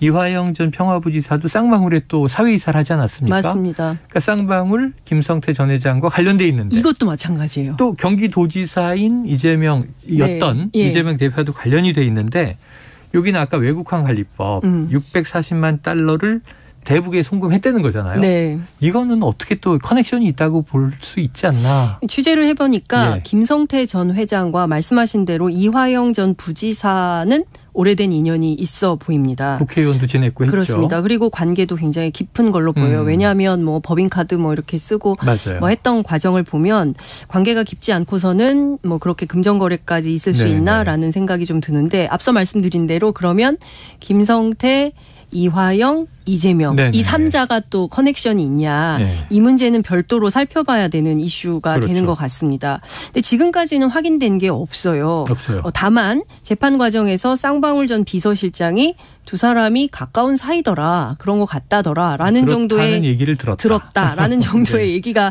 나온 것이고 실제로 그것이 사실로 확인되려면 뭔가 증거가 나와야 되는데 네네. 지금은 딱히 그런 증거가 있어 보이지는 않습니다. 네. 여하튼 다만 검찰은 쌍방울이 2018년 그리고 2019년 북한에 500만 달러를 불법 송금했다. 이런데 이제 혐의를 두고 그 과정에서 경기도 또는 이재명 지사와의 관계가 있었던 것이 아닌지 이걸 지금 네. 살펴보고 있는데요. 앞서 말씀드린 대로 김 전 회장 관련 사실 없다. 이렇게 선긋기를 하고 있는 것이고요. 예. 이것은 경기도와 상관이 없는 쌍방울 그룹 자체적인 대북 사업이었다. 이런 주장을 하고 있습니다. 그래요? 그런데 제가 관련해서 아유 죄송합니다. 아니요. 물 드세요. 물 드세요. 네, 컨디션이 안 좋아가지고 예. 죄송합니다. 명절 증후군이 벌써 시작되신 거예요. 그러니까요. 네. 네. 전국의 며느리들 힘내세요. 화이팅! 네. 네. 어쨌든, 이제 남북 관계를 쭉 오래 해온 분들한테 제가 취재를 좀 해보니까, 네. 이 김성태라는 사람한테 집중을 좀 하게 돼요. 그러니까 이분 앞서 말씀드린 대로 조폭 출신의 사업가란 말이에요. 예. 그래서 돈이 되는 것이라면 무엇이든 아이템을 잡아서 해보려고 한다는 거죠. 뭐 그 중에 도박, 하나 대부업 다 해왔다고 그러니까요. 그랬잖아요. 그 중에 하나가 이제 북한의 광물, 지하자원 뭐 이런 것들이에요. 근데 2018년 당시에 남북 관계가 굉장히 좋아서 그랬죠. 쌍방울뿐만 아니라 모든 기업들, 민간단체 그리고 정부, 지자체 북한하고 MOU를 체결하고 제재가 네. 풀리면 무언가 해보자라고 했었던 거예요. 네. 그 중에 하나가 바로 이화영 경기도 평화부지사도 제기를 했었던 아태평화 변형 국제대회 그리고 이제 스마트팜 그리고 옥류관 남한 1호점 뭐 이런 것들을 만든다고 했었던 거죠. 그런데 실제로 경기도 의회에서 이 스마트팜과 관련해서는 첨단 기기 같은 게 북한으로 가야 되는데 이거 대북 제재 때문에 될 수 있겠냐. 위반 소지가 있다. 그래서 예산이 편성되지 않습니다. 그래서 검찰은 이때 이 스마트팜 사업 관련된 비용을 쌍방울이 경기도를 대신해서 댄 거 아니냐. 이른바 500만 달러. 그러니까 한국 돈으로 하면 뭐 올랐으니까 한 60억, 50억에서 60억 정도 대납해 준 거 아니냐라는데 의혹을 가지고 있는 것 같습니다. 근데 이게 대단히 복잡해요. 이 과정에 안부수라는 아태협 그 회장도 있고 또 이 사람하고 김성애 북한 통일전선부 통일전선 책략 실장을 만나가지고 관련된 협의를 진행했다. 막 이런 등등의 얘기가 나오고 있기는 한데요. 실제로 관련돼서도 구체적으로 확인된 것은 없는 것 같습니다. 그래서 이것도 사실은 검찰이 확인해야 되는 내용이에요. 근데 다만 예컨대 이 스마트팜 사업은 북한에 그냥 현찰을 준다고 해결할 수 있는 게 아니라 한국에서 시설도 가고 인력도 가고 해야 되기 때문에 만약에 그랬다면 이게 유엔 안보리 대북 제재 위반에 해당이 돼요. 그래서 관련된 내용이 실제로 어떤 일이 있었는지 검찰이 구체적으로 어떻게 밝힐 수 있는지 좀 지켜봐야 될 것 같다라는 생각이 좀 듭니다. 그래요. 대북 사업권이라는 뭐 추상적인 개념은 논의될 수 있지만 실제로 사업이 전개될 수 있는 것이냐. 여기엔 또 실체적인 의문이 남아 있습니다. 다음 이슈로 넘어가 볼게요. 지금 국민의힘 당권 주자들 상황. 이 추석에 또 민심밥상이 제일 큰 게 나경원 전 의원 나오는 거야? 뭐 이런 것부터 시작해서 그렇습니다. 김기현 의원이 되는 거야? 뭐 안철수 의원이 되는 거야? 이 시끌시끌할 것 같은데 지금 어제는 나 의원이 윤 대통령에게 사과 메시지를 낼 것이다. 이런 보도가 나왔어요. 근데 오보다 나 의원 측이 선을 그었고 지금 어제는 거의 출마 포기 분위기로 가다가 오늘은 또 출마를 할 것 같은 박종희 전 의원 얘기를 보면 여전히 전의에 불타고 있다. 이 연휴가 끝나고 보수의 상징적인 장소에서 출마 선언을 검토 중이다. 어떻게 될까요? 박종희 전 의원 아침에 제가 이제 라디오 인터뷰에서 인터뷰를 했는데요. 출마 가능성이 매우 높은 것으로 그리고 이제 보수의 그 상징적인 장소가 어디인지는 모르겠지만 거기에서 사실상 이제 출마 선언할 가능성이 높다는 입장을 밝혀서요. 그러니까 지금으로서는 김기현 의원이 여론조사 1위를 달리면서 상당히 선두를 달리는 것처럼 하지만 경우에 따라서 내일 대통령 귀국하고 그리고 보수의 상징적인 장소가 어딘지는 모르지만 나경원 전 의원이 출마 선언을 하고 그리고 여론이 좀 바뀌고 뭐 이렇게 되면 그 상황은 또 모른다. 왜냐하면 아직 2달 정도의 시간이 남아있기 때문에 그 사이에 어떤 변수가 있을지는 아무도 모른다. 이런 생각이 좀 듭니다. 아이고. 물 드세요. 편안하게 물을 드시고요. 자, 전국의 며느리들 화이팅. 다시 한번 이제 구호를 외치고. 자, 그런데 이렇게 나 전 의원이 대통령실과 사실은 각을 세우고 싶지 않겠으나 각을 세우는 모양새가 되면서 김기현 의원이 그렇다면 이제 윤심을 얻은 거 아니냐? 계속 이제 지지율 상승세를 보이고 있단 말이에요. 어제는 경기 지역 당협위원장 30여 명과 만찬까지 가졌다.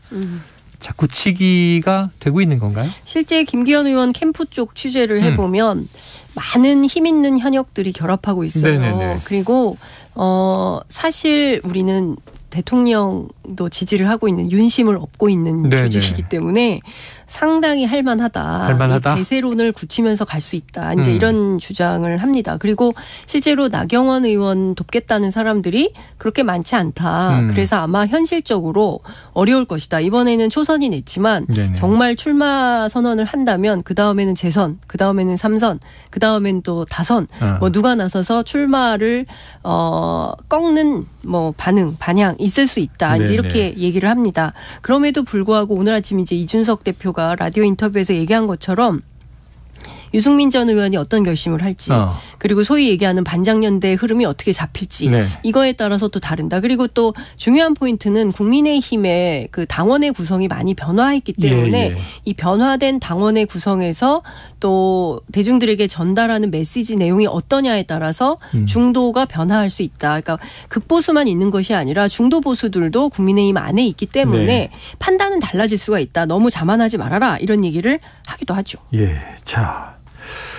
사실 지난번 이준석 전 대표가 전당대회에서 당권 장악할 때를 보면 격세지감인 게 나경원 전 의원 쪽에 유력 의원들이 다 있었고 이준석 후보에게는 뭐 옆에 현역 의원은 한두 명 있다 이런 얘기였잖아요.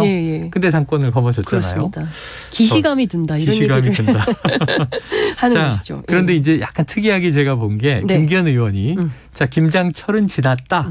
그러면서 이 장에 대해서 약간 거리두기 하는 거냐 이런 부분이고 이 장제원 의원 사무총장 내정설이 초기에 있었잖아요. 이거는 소설이다 이렇게 또 일축을 했단 말이에요. 그러면 이게 김장연대가 지금 김기현 의원이 좀 탄력을 받으니까 이 친윤계 줄 세우기 이런 것에 대한 이제 우려를 지금 표하고 있는 건지 그 대신에 꺼낸 게 연포탕이잖아요. 연대, 포용, 당평. 어떻게 요 전환은 좀 뭐 잘 될까요? 근데 장제원 의원이 좀 섭섭할 것 같아요. 왜냐하면 김장연대하고 막 손들고 한 게 엊그제인데 근데 이제 와서 바로 소설이었다 아니다라고 얘기하면 좀 서운할 것 같은데 사실 김기현 의원 캠프 안에 이런 흐름이 없었던 것은 아닙니다. 왜냐하면 장제원 의원에 대한 비토가 당내에 있었고 경우에 따라서 저 사람이 공천권을 휘두르는 거 아니야? 라는 두려움 같은 게 있었거든요. 그래서 이 부분에 대해서 좀 정리가 필요하다라는 얘기가 있었고 마침내 소설입니다. 됐다라고 얘기를 하면서 네. 뒤집어 엎어버리는 뭐 이런 상황이 됐다라고 볼 수 있는데요. 문제는 사무총장이라는 직함이 중요한 것은 아닌 것 같습니다. 무슨 얘기냐면 직함이 없더라도 핵심은 누가 마쿠에서 대통령의 뜻을 받아 공천에 영향을 끼칠 거냐. 이게 중요한 포인트인데 거기에서 장제원 의원의 역할이 없을 수가 없다. 이제 이런 얘기들을 하는 거거든요. 네네. 그러니까 지금은 뭐 아들 문제 등등 때문에 조금 이제 자맹이에요. 그렇습니다. 그렇지만 이 분위기가 바뀌면 어떤 형태로든 장제원 의원은 다시 출격할 가능성이 있다. 이제 이런 얘기가 나옵니다. 지금은 장제원 의원에 대한 비토가 많으니까 잠시 누그러뜨리는 정도이지 이게 넘어가면 또 분위기는 달라질 수 있다. 이런 얘기를 하고 있어요. 김장연대가 뭐 이제 절연되거나 끝난 건 아니다. 아니죠. 지금 그냥 수면 밑에서 그렇습니다. 조금 이거 너무 부각돼서 좋을 게 없네. 역풍이 있을 수도 있네. 그렇습니다. 조금 잠재우자. 그렇다면 이제 뭐 김기현 의원과 장제원 의원의 커넥션은 물밑에서 계속 이어지고 있겠네요. 그럼요. 그러니까 그 캠프에 계속 있는 거죠. 근데 다만 그냥 그동안에는 바깥에서 막 뭐 반윤의 우두머리 막 이러면서 센 비판을 하면서 나경원 전 의원을 뭐 공개 저격하고 했는데 이제 그런 것은 조금 안 하면서 숨고르기를 하고 있다. 알겠습니다. 이렇게 보시면 될 것 같습니다. 야, 시간이 너무 빨라요. 한 3분 정도밖에 안 남았어요.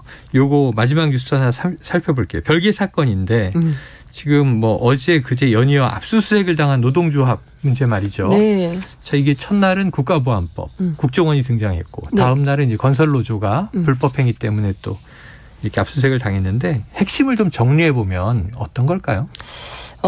이것 역시도 용공과 비리 이런 프레임으로 볼 필요가 있을 것 같아요. 용공과 비리. 그러니까 민주당에 대해서 검찰이 그러니까 문재인 전 대통령 전 정권에 대해서는 용공, 그다음에 이재명 대표에서는 부패 이렇게 수사를 했던 것처럼 마찬가지로 국정원과 경찰이 이제 간첩단 사건 뭐 이러면서 압수수색을 대대적으로 한 것은 역시 이것은 민주노총 내부에서도 그렇게 판단을 하는데요. 어쨌든 종북 좌파 이미지를 격화시키는 차원이 있는 거 아니냐라는 비판이 나오고 있고요.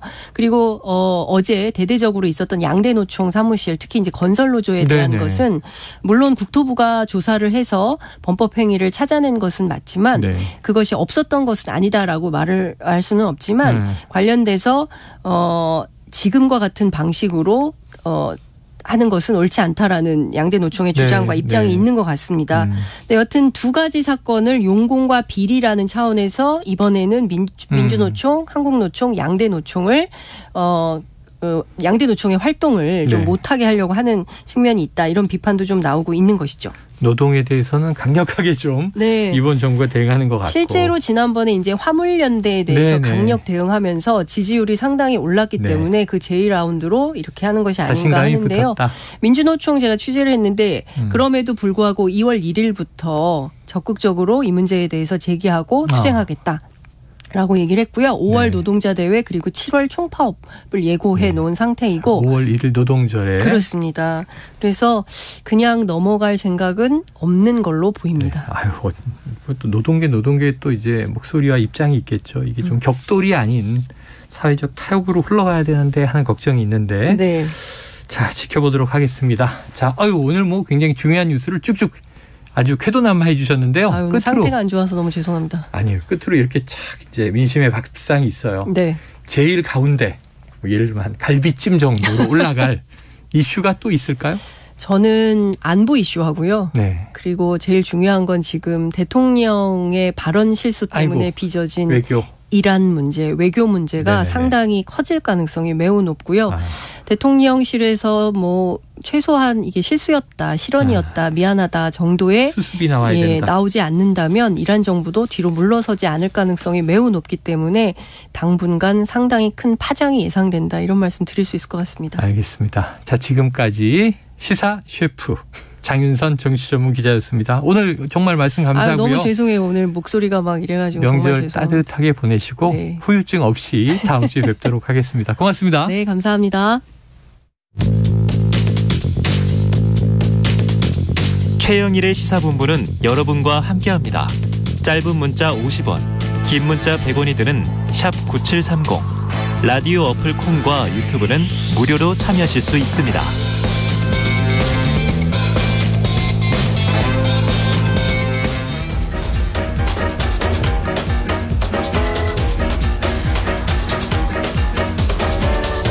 네, KBS 1라디오 최영일의 시사본부 금요일 방송 함께하고 계십니다. 실제 명절 연휴는 내일부터지만요. 오늘부터 이동하고 계신 분들 많으실 것 같습니다. 특별히 기분 좋은 오늘. 그래서 더 특별한 손님을 저희가 모셨습니다. 37년 동안 우리 곁에서 사랑받고 있는 배우 정보석 씨를 만나보겠습니다. 어서 오세요. 안녕하세요. 반갑습니다. 아유, 너무 감사합니다. 이렇게 뜻깊은 날 불러주셔서 네. 감사합니다. 이렇게 좋은 날, 이렇게 좋은 분을 모셨습니다. 감사합니다. 예, 저희가 시사 프로라 네네. 좋은 이슈보다는 네. 힘들고 어려운 이슈가 많거든요. 요즘 더 그렇죠. 네, 저도 네. 명절 분위기 나네요. 네. 자, 최근에 이 다양한 활동 하시느라고 정신없이 바쁘신데요. 예, 스튜디오에 나와주셔서 감사드리고 요즘에 연극 하시느라고 특히 바쁘시다고 들었어요. 예, 그렇습니다. 이인극 레드. 네. 어떤 작품인지 좀 설명해 주시죠. 사실 이제 미국의 추상 표현주의를 네. 이렇게 이뤄냈던 화가 마크 로스코라는 네. 화가가 있습니다. 네. 그래서 미국이 이 회화 쪽, 미술 쪽으로는 그 변방이었었는데 네. 이 마크 로스코, 잭슨 폴락 이 네. 그 추상 표현주의 화가들의 등장으로 미술 자체가 어떤 그 중심이 되게끔 네. 했던 활성화되는. 그 장본인 중에 한 명인데 네. 마크 로스코가 당시에 그 시그램 빌딩이라는 네. 그 당대의 가장 혁신적인 건물을 세워지고 있는데 그 건물 안에 포시즌 레스토랑이 있습니다. 네네. 그 레스토랑을 장식할 그림을 의뢰를 받았습니다. 벽화를. 네네. 네. 그래서 그 그림들을 이제 제작하는 과정 중에 내 그림이 과연 저 식당에 네. 걸렸을 때 그러니까 처음 생각은 내 그림으로 거기에 오는 사람들을 좀 이렇게 교화시키고 삶을 어떤 방향으로 네네. 설득할 거라는 자신감을 갖고 시작을 했다가 예. 시간이 지날수록 그 장소에서 내 그림이 살아남기가 어렵겠다 싶어서 결국은 마지막에 거기로 가는 거를 돈을 다 돌려주고 취소하고 요즘 이제 가장 유명한 로스코 채플이라고 네네네. 휴스턴에 있습니다. 네. 거기를 만들어서 거기에 다 기증을 하는 그러니까 그 기증 전까지 의뢰를 받아서 제작 과정에서 마지막 취소하는 것까지를 예. 다루고 있습니다. 자, 이게 얘기를 들어보니까 아주 재밌는 지점이 많은 것 같아요. 네네. 예술가가 상업적인 공간에 네네. 내 그림을 자신 있게 한번 네. 걸어보리라 하고 네. 작업을 하다가 네. 고뇌에 빠져서 네. 결국은 계약을 다 파기하고 네. 내 작품을 돌려주시오. 네, 그렇습니다. 이제 제자리로 돌려보내는 네. 예술적 고뇌가 많이 담겼을 것 같아요. 네. 자, 이 마크 로스코는 또 안타깝게 극단적인 선택을 한 그런 이제 화가로 알려져 있는데요. 지금 이 작업실에 놓여있던 그림도 아주 채도가 높은 붉은색 그림. 그래서 이 연극 제목이 레드니까. 네, 그렇습니다. 이게 빨간색이 많이 나올 것 같다 이런 생각이 듭니다. 네. 그런데 마크 로스코는 심오한 작품 세계, 네. 추상이니까 네. 평소에 이런 얘기를 했더라고요. 색깔이나 형태 같은 관계에는 관심이 없다. 네. 인간의 기본적인 감정을 표현하는 데만 관심이 있다. 네. 자, 이렇게 이 그림들 앞에서 많은 분들이 또 눈물을 흘리면서 관람을 한다고 하는데 우리 정 배우님께서 이 연극을 통해서 좀 강조하고 싶었던 대목은 어떤 걸까요? 네. 우선 제가 운이 좋게도 두 번째 레드 공연을 할 때 우리나라에서 마크 로스코 전시회가 열렸었습니다. 그래요? 네. 그래요. 그래서 그걸 보러 가서 마지막 유작 말씀하셨던 레드라는 작품을 보게 됐는데 정말 깜짝 놀랐어요. 너무 섬뜩하고 이 사람이 유서처럼 이 그림을 그렸구나. 그러니까 유작이 된 거지만 마지막 작품인데 그걸 보면 누구나가 이 사람이 자기 마지막을 이렇게 예고를 했었구나. 그 느낌 때문에 그 그림을 보고 정말 소름 끼치고 섬뜩해서 굉장히 힘들었었습니다. 네. 그런데 로스코는 말씀하셨다시피 그림의 형태보다는 그림의 에너지를 통해서 사람들의 생각을 좀 바꿔보고자 했었습니다. 네, 그러니까 당시 그러니까 아마 그 시대적으로도 많은 전쟁들이 일어나고 있었던 시기에 그 전쟁의 반작용으로 사람들이 어떤 그 좀 진지함으로부터 빠져나오려는 문화들 히피라든지 이런 팝이라든지 이런 문화들이 좀 강성해지고 있었지 않습니까? 그렇죠. 그러니까 이런 것들을 다시 붙들어서 사람의 어떤 그 본질, 그래서 사람이 지니고 있는 내면성, 네. 이 본질에 좀 더 집중해 보고 싶었고 이 그림을 통해서 그 본질에 좀 다가갈 수 있게끔 네. 보시는 분들이 그런 어떤 목적과 목표를 가지고 그림을 그렸었습니다. 네. 그래서 제가 초연을 할 때 그 내면적 사상이 너무 다가가기가 어려워서 공연 내내 너무 힘들었습니다. 그래서 네. 처음 제가 막 레드에 참여했을 때는 공연하는 내내 제발 교통사고 좀 나라. 아이고. 극장 가는 게 너무 힘들어서. 네네네. 겨우 대사만 외워서 그냥 그 대사만 전달하고 네. 있는 상황이었기 때문에 공연 끝나면 관객들 뵙기가 민망해서 네. 뒤로 도망가기도 하고. 그럼에도 이제 텍스트 자체가 좋으니까 관객분들이 이렇게 많이 봐주시고 그랬던 작품인데 저는 하는 내내 너무 괴로웠었죠. 예. 그래서 이제 두 번째는 정말 그렇게 힘들었음에도 이 마크 로스코라는 사람이 과연 정말 이 그림을 통해서 그리고자 했던 그 본질이 뭐고 내면이 뭔지 네. 그걸 더 알고 싶어서 두 번째에 도전했는데 두 번째도 명확하지는 않았습니다. 어렴풋했었고요. 네. 그래서 다시 이제 세 번째 지금 하고 있는 중인데 지금은 그래도 이제 제가 공연을 안 하는 사이에 이 사람이 작품 속에서 레드라는 이 연극 속에서 이야기하는 많은 책들이 있습니다. 네네. 그 책들과 이 사람이 좋아했던 음악들을 네. 좀 즐겨 들으면서 그러면서 이제 다는 아니지만 조금 네네. 보여져서 네 지금은 이제 극장 가는 힘이 예전보다는 좀 생겼고 그렇습니다. 배우의 고통, 배우의 네네. 고뇌 이런 게 좀 읽히면서 세 번째 공연에서 드디어 정 선생님이 네네. 마크 로스코와 네. 혼연일체가 되는 아니 혼연 거기 그 단계까지는 아니지만 그래도 예전 공연에 비해서는 네. 로스코가 그림에 담고자 했던 그림을 통해서 본인이 설득하고자 했던 네네. 표현하고자 했던 네. 이런 것들이 어렴풋하게나마 이제는 좀 많이 와 있어서 네네. 이제 극장 가는데 조금은 발길이 발걸음이 조금 더 가볍게 가고 있는 중입니다. 그럼 세 번째 공연이니까 이제 관객하고 좀 호흡도 되시면서 이거는 네. 저는 좀 관객분들이 편하게 네. 이 안에 좀 유머 코드도 많고 편할 수 있는 부분들이 많습니다. 그런데 워낙 방대한 양의 정보를 담고 있어요. 텍스트 안에서. 네네네. 그래서 이 쏟아내는 말들을 놓치기 싫으셔서 집중해서 듣다 보니까 유머 코드를 좀 놓치는 부분들이 네네네네. 있습니다. 이제 이런 부분들이 좀 안타깝죠. 근데 사실 이제 보러 오실 때 좀 편한 마음으로 오셔서 들리는 것만 들어도 이 공연은 충분히 가치가 있는 공연이라고 제가 감히 말씀드릴 수 있기 때문에 막 그 배우가 쏟아내는 모든 말들을 다 들으려고 애써 노력하지 마시고 편안하게 앉으셔서 그냥 들려오는 말만 들으셔도 그만큼의 존 노가이라는 이 작가가 너무 잘 썼습니다. 그걸. 그래서 이제 켄이라는 조수인데 이 조수가 실존하지 않은 사람이에요. 실제로는. 그래서 가상의 조수를 내세워서 둘이 이제 그 예술을 가지고 이야기를 하는데. 주고받는. 네. 그래서 세대의 이야기도 여기서 펼쳐지고 또 한편으로는 제가 말씀드렸듯이 가상이잖아요.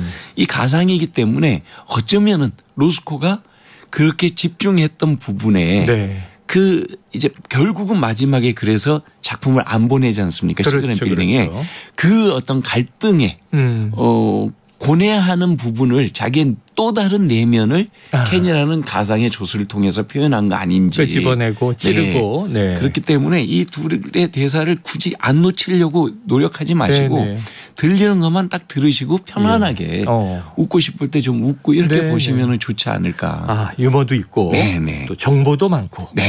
이게 정말 막 이렇게 예술 전반에 대한 이야기가 쏟아져 나옵니다. 관심이 샘솟네요. 한번 보러 오십시오. 알겠습니다. 꼭 가겠습니다. 자, 이 연극 레드의 주인공 마크 로스코 역 지금 이제 정보석 배우님께서 하시고 또 이 유동근 씨 그 유명한 이 배우 유동근 씨가 더블 캐스팅이 되셨더라고요. 근데 유동근 씨가 이걸 맡게 된 과정을 보니까 정보석 씨가 이 작품 공연을 하시는 것을 보고 너무 멋있다. 나도 해보고 싶다. 그래서 이게 처음 연극 도전이시라면서요? 텔레비전 하시기 전에 이제 어렸을 때, 젊었을 때, 네.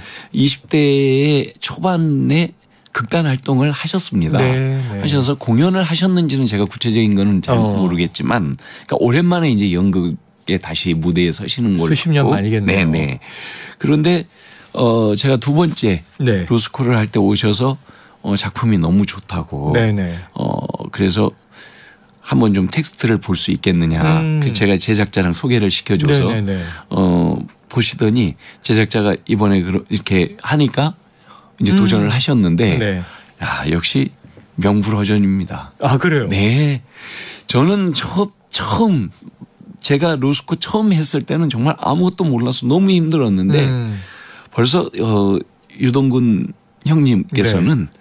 로스코하고 친구 되셨어요. 그래서 네. 저랑은 결이 좀 다른 로스코지만 완전히 네. 다르실 것 같은데요. 네, 그렇습니다. 그리고 유동근 형님께서는 그 로스코를 저는 이 사람이 지닌 예술적 내면, 그러니까 뭔가 이 사람이 뭘 표현하고자 했는지 네. 그 어떤 예술가로서의 작업에 많이 집중을 했다면은 유동근 형님께서는 이 사람의 그 인간적인 면 네, 이쪽을 더 집중해서 보신 것 같아요. 차이가 있네요. 네네. 야, 이건 두 분이 하시는 로스코. 비교해서 보셔도. 정배우의 로스코, 네. 유배우의 로스코를 보고 네. 비교해봐도 좋겠네요. 같은 작품인데 전혀 다른 그럴 것 같습니다. 그럴 것 같습니다. 네. 자, 이 같이 호흡을 맞추는 후배 배우가 두 분이 계시더라고요. 이게 네. 2인극이니까. 네. 아까 실존하지 않았던 인물인데 극 중에 등장하는 켄, 조수. 네. 자, 이 강승호, 연준석 배우인데 네. 후배들과 함께 이렇게 막 주고받는 2인극. 무대에 딱 두 사람만 있잖아요. 어떠세요? 네. 너무 좋죠. 좋아요. 네. 너무 좋고 또 이제 이 아이들이 제 아들들하고 이제 또래거든요. 예, 네. 자, 둘 다 제 중앙대 후배들인데. 그래요. 실제로 이제 그 강성호라는 배우는 네. 제 아들이랑 아주 친하게 지내서 서로 집에도 왔다 갔다 하고 이런 친구라 아들 친구. 마치 이제 제가 아까 세대 문제 말씀을 드렸잖아요. 그러니까 집안에서 우리 아들 대하는 느낌. 그러면서 반성 많이 하죠. 나도 이렇게 꼰대 짓을 애들한테 많이 했구나. 네. 그러니까 왜 우리는 우리가 살아왔던 과정 속에서 그렇죠. 내가 옳다고 믿었던 또는 내가 겪었던 시행착오를 아이가 가지 않기를 바라면서 많은 잔소리들을 쏟아내지 않습니까? 잔소리 조언을 하는데. 네. 근데 이 연극을 보다 보면 그것들조차가 부질없다는 거죠. 왜냐면 이 아이들은 그 아이들 세대끼리 살아가면서 그 아이들끼리 부딪히면서 그 아이들의 세계가 만들어져야지 맞아요. 내 세계를 강조하는 순간 얘는 정말 어린 꼰대, 젊은 꼰대가 될 수밖에 없다는 거죠. 예, 그래서 내가 참 헛짓을 많이 했었구나. 이 연극하면서 그런 반성도 많이 했고요. 연극 속에 세대의 감성을 담으셨습니다. 네네. 그래서 꼭 제가 정말 부모 자식이 같이 와서 보시면 너무 좋은 연극이지 싶고요. 그리고 또 하나 이 두 배우도 성향이 너무 달라서 이 배우랑 할 때랑 이 배우랑 할 때랑 상대 배우 때문에 제 에너지가 달라집니다. 네네네. 그래서 연기하는 묘미가 이런 거구나. 그러니까 텍스트는 하나지만 상대 배우 때문에 또 제가 추구하고자 했던 이 마크 로스코라는 인물이 이런 건데 상대 배역 때문에 실제로 무대에서 표현하는 에너지는 다릅니다. 달라지는. 예. 그래서 연기에 대해서도 많이 또 알게 되고. 로스코 배우가 두 분이 있고 켄이 또 두 분이 있고 이 조합에 따라서 다 다채롭게 그래서 달라지고. 한 텍스트를 가진 연극이지만 4편의 공연이 지금 진행되고 있다라고 보시면 4개의 조합에 따라서 무대의 다이나믹스가 완전히 다르다. 그럴 것 같습니다. 자, 정보석 배우께서는 참 다양한 매체 활동을 하셨고 또 하고 계십니다. 지금 해오신 활동을 돌아보면 연극 무대에 좀 꾸준히 서고자 하시는 의지 같은 게 느껴지고 그럼 이제 TV나 영화는 워낙 많이 하셨잖아요. 이 연극의 매력은 뭐라고 보세요? 가장 큰 거는 제가 지금 말씀드렸듯이 배우로서의 저를 굉장히 긴장시킨다는 거. 네. 그래서 제가 이를테면은 텔레비전이나 영화를 통해서 작품을 하면서 부족했던 부분들을 느끼거든요. 네네. 이를테면은 생각이 못 쫓아간다든지 아니면은 표현이 잘 못 쫓아간다든지 어떤 감정이라든지 아니면 힘이라든지 네. 이런 부분들이 있을 때 연극을 통해서는 극복할 수 있는 기회가 됩니다. 왜냐하면 연극은 한 작품을 오랫동안 연습을 합니다. 그렇죠. 네, 그래서 한 인물을 정말 수만 가지의 각도에서 들여다볼 수 있는 네네. 시간이 있습니다. 그래서 입체적으로 이 인물에 다가설 수 있고 네. 그러면서 또 표현적으로도 제가 부족했던 거를 일부러 더 가미를 해서 그쪽으로 포인트를 맞춰서 네네. 도전해 보기도 하고 네. 네, 이렇기 때문에 연극이라는 장르는 배우로서 제가 꼭 가야 되는 어떻게 보면 저의 선생님 같은 네. 부분이 바로 연극이고요. 예. 또 하나는 관객과 직접적인 그렇죠. 같은 공간에서의 호흡이기 때문에 네네네. 거기에서 오는 긴장감이 너무 좋습니다. 그래서 이 작품은 1시간 40분 공연이 되는데 네. 공연 전 한 30분 전부터 시작하면은 2시간여 동안을 네. 초집중 상태로 있어서 네네. 사실 끝나고 나면 손가락 하나 움직이는 것도 힘듭니다. 예.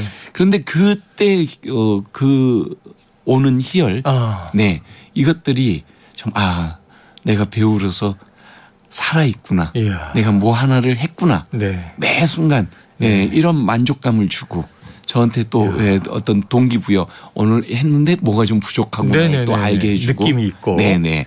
그래서 연극은 저의 선생님이자 배우로서 제가 반드시 가야 될 하나의 장르가 장르이지 싶습니다. 야, 굉장히 뭐 이게 천생 배우실 것 같아요. 지금 말씀을 들으시면서 그 희열 그게 뭔지 저는 겪어보지 못했지만 뭐 혼신의 이제 연기를 쏟아내고 나서 느끼는 그 느낌이 있으시겠구나 싶으면서 저희가 사실 텔레비전이나 이 영화로 정배우님을 뵈면 정배우님의 상을 보는 거잖아요. 네. 이미 과거에 찍어놓은. 근데 연극 무대에서는 지금 살아있는 정배우님을 바로 보는 거잖아요. 그날의 제 기분 상태까지도 연극에서는 드러납니다. 네. 제가 좀 좋았을 때와 제가 좀 뭔가 이렇게 좀 안 좋았을 때의 느낌들이 공연하는 내내 그대로 묻혀납니다. 그래요. 네. 대사를 또 씹으면 많이 할 수 없는 거죠. 그렇죠. 그거는 그리고 이 작품은 실수를 이를테면 이제 여러 등장인물이 있는 작품들은 누가 좀 잠깐 이렇게 실수가 하더라도 커버가 되는데 상대 배우들이 이걸 좀 메꿔줄 수가 있는데 이 작품은 거의 이렇게 대화 형식이 아니고 혼자서 쏟아내고 또 저쪽도 자기가 그동안 이렇게 축적돼 왔던 걸 한꺼번에 이렇게 쏟아내는 이런 거기 때문에 제가 만약에 가다가 어느 부분에 실수가 일어나면 상대가 도와줄 수가 없습니다. 그래서 다른 작품보다 유독 더 집중해야 되는 작품이어서 이해가 됩니다. 네, 아주 긴장이 극도화되면서 거기에서 오는 또 희열이 있죠. 네. 자, 날 것 그대로의 이 대사 중에 나옵니다. 즐기고 계십니다. 우리는 날 것 그대로의 진실을 원하지만 이성의 차가운 거짓말 없이는 견딜 수 없다. 멋있네요. 네, 그게 인생이다. 네. 이야, 멋있습니다. 자, 이게 연극 레드 얘기만 해도 한참 할 것 같지만 요즘 출연하시는 드라마도 있으셔서요. 이 빨간 풍선. 지금 택시기사 조대봉. 네, 그렇습니다. 자, 정보석의 조대봉. 어떤 역할인가요? 정말 이 레드의 마크 루스코가 가장 싫어하는 유형의 인물이 바로 빨간 풍선의 조대봉이라는 역할. 그러니까 생각 없이 막 사는 사람들. 이런 사람을 마크 루스코는 좀 싫어했습니다. 경멸했는데. 네. 그런데 반대쪽에서는 지금 다른 작품에서는 제가 딱 그 역을 하고 있습니다. 이 조대봉이라는 사람은 인생을 깊게 고민해봐야 아무 의미 없다. 그리고 내 인생 내가 사는 거지. 그래서 돈도 버는 대로 쓰고 내가 버는 건 내가 다 쓰고 가자. 그러니까 같이 있는 옆에 가족들은 힘들겠죠. 그렇죠. 근데 본인은 정말 속 편한 사람이죠. 그래요.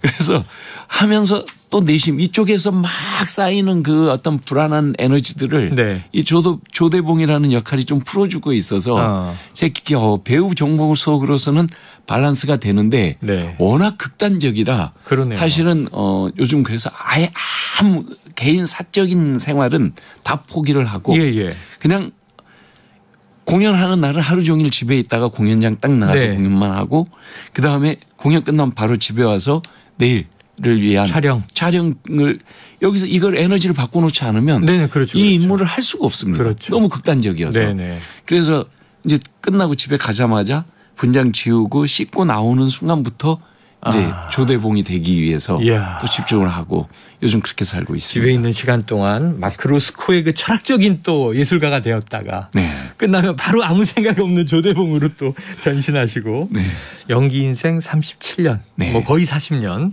수많은 작품을 해오셨어요. 가장 기억에 남는 작품 혹은 배역 뭐가 떠오르세요?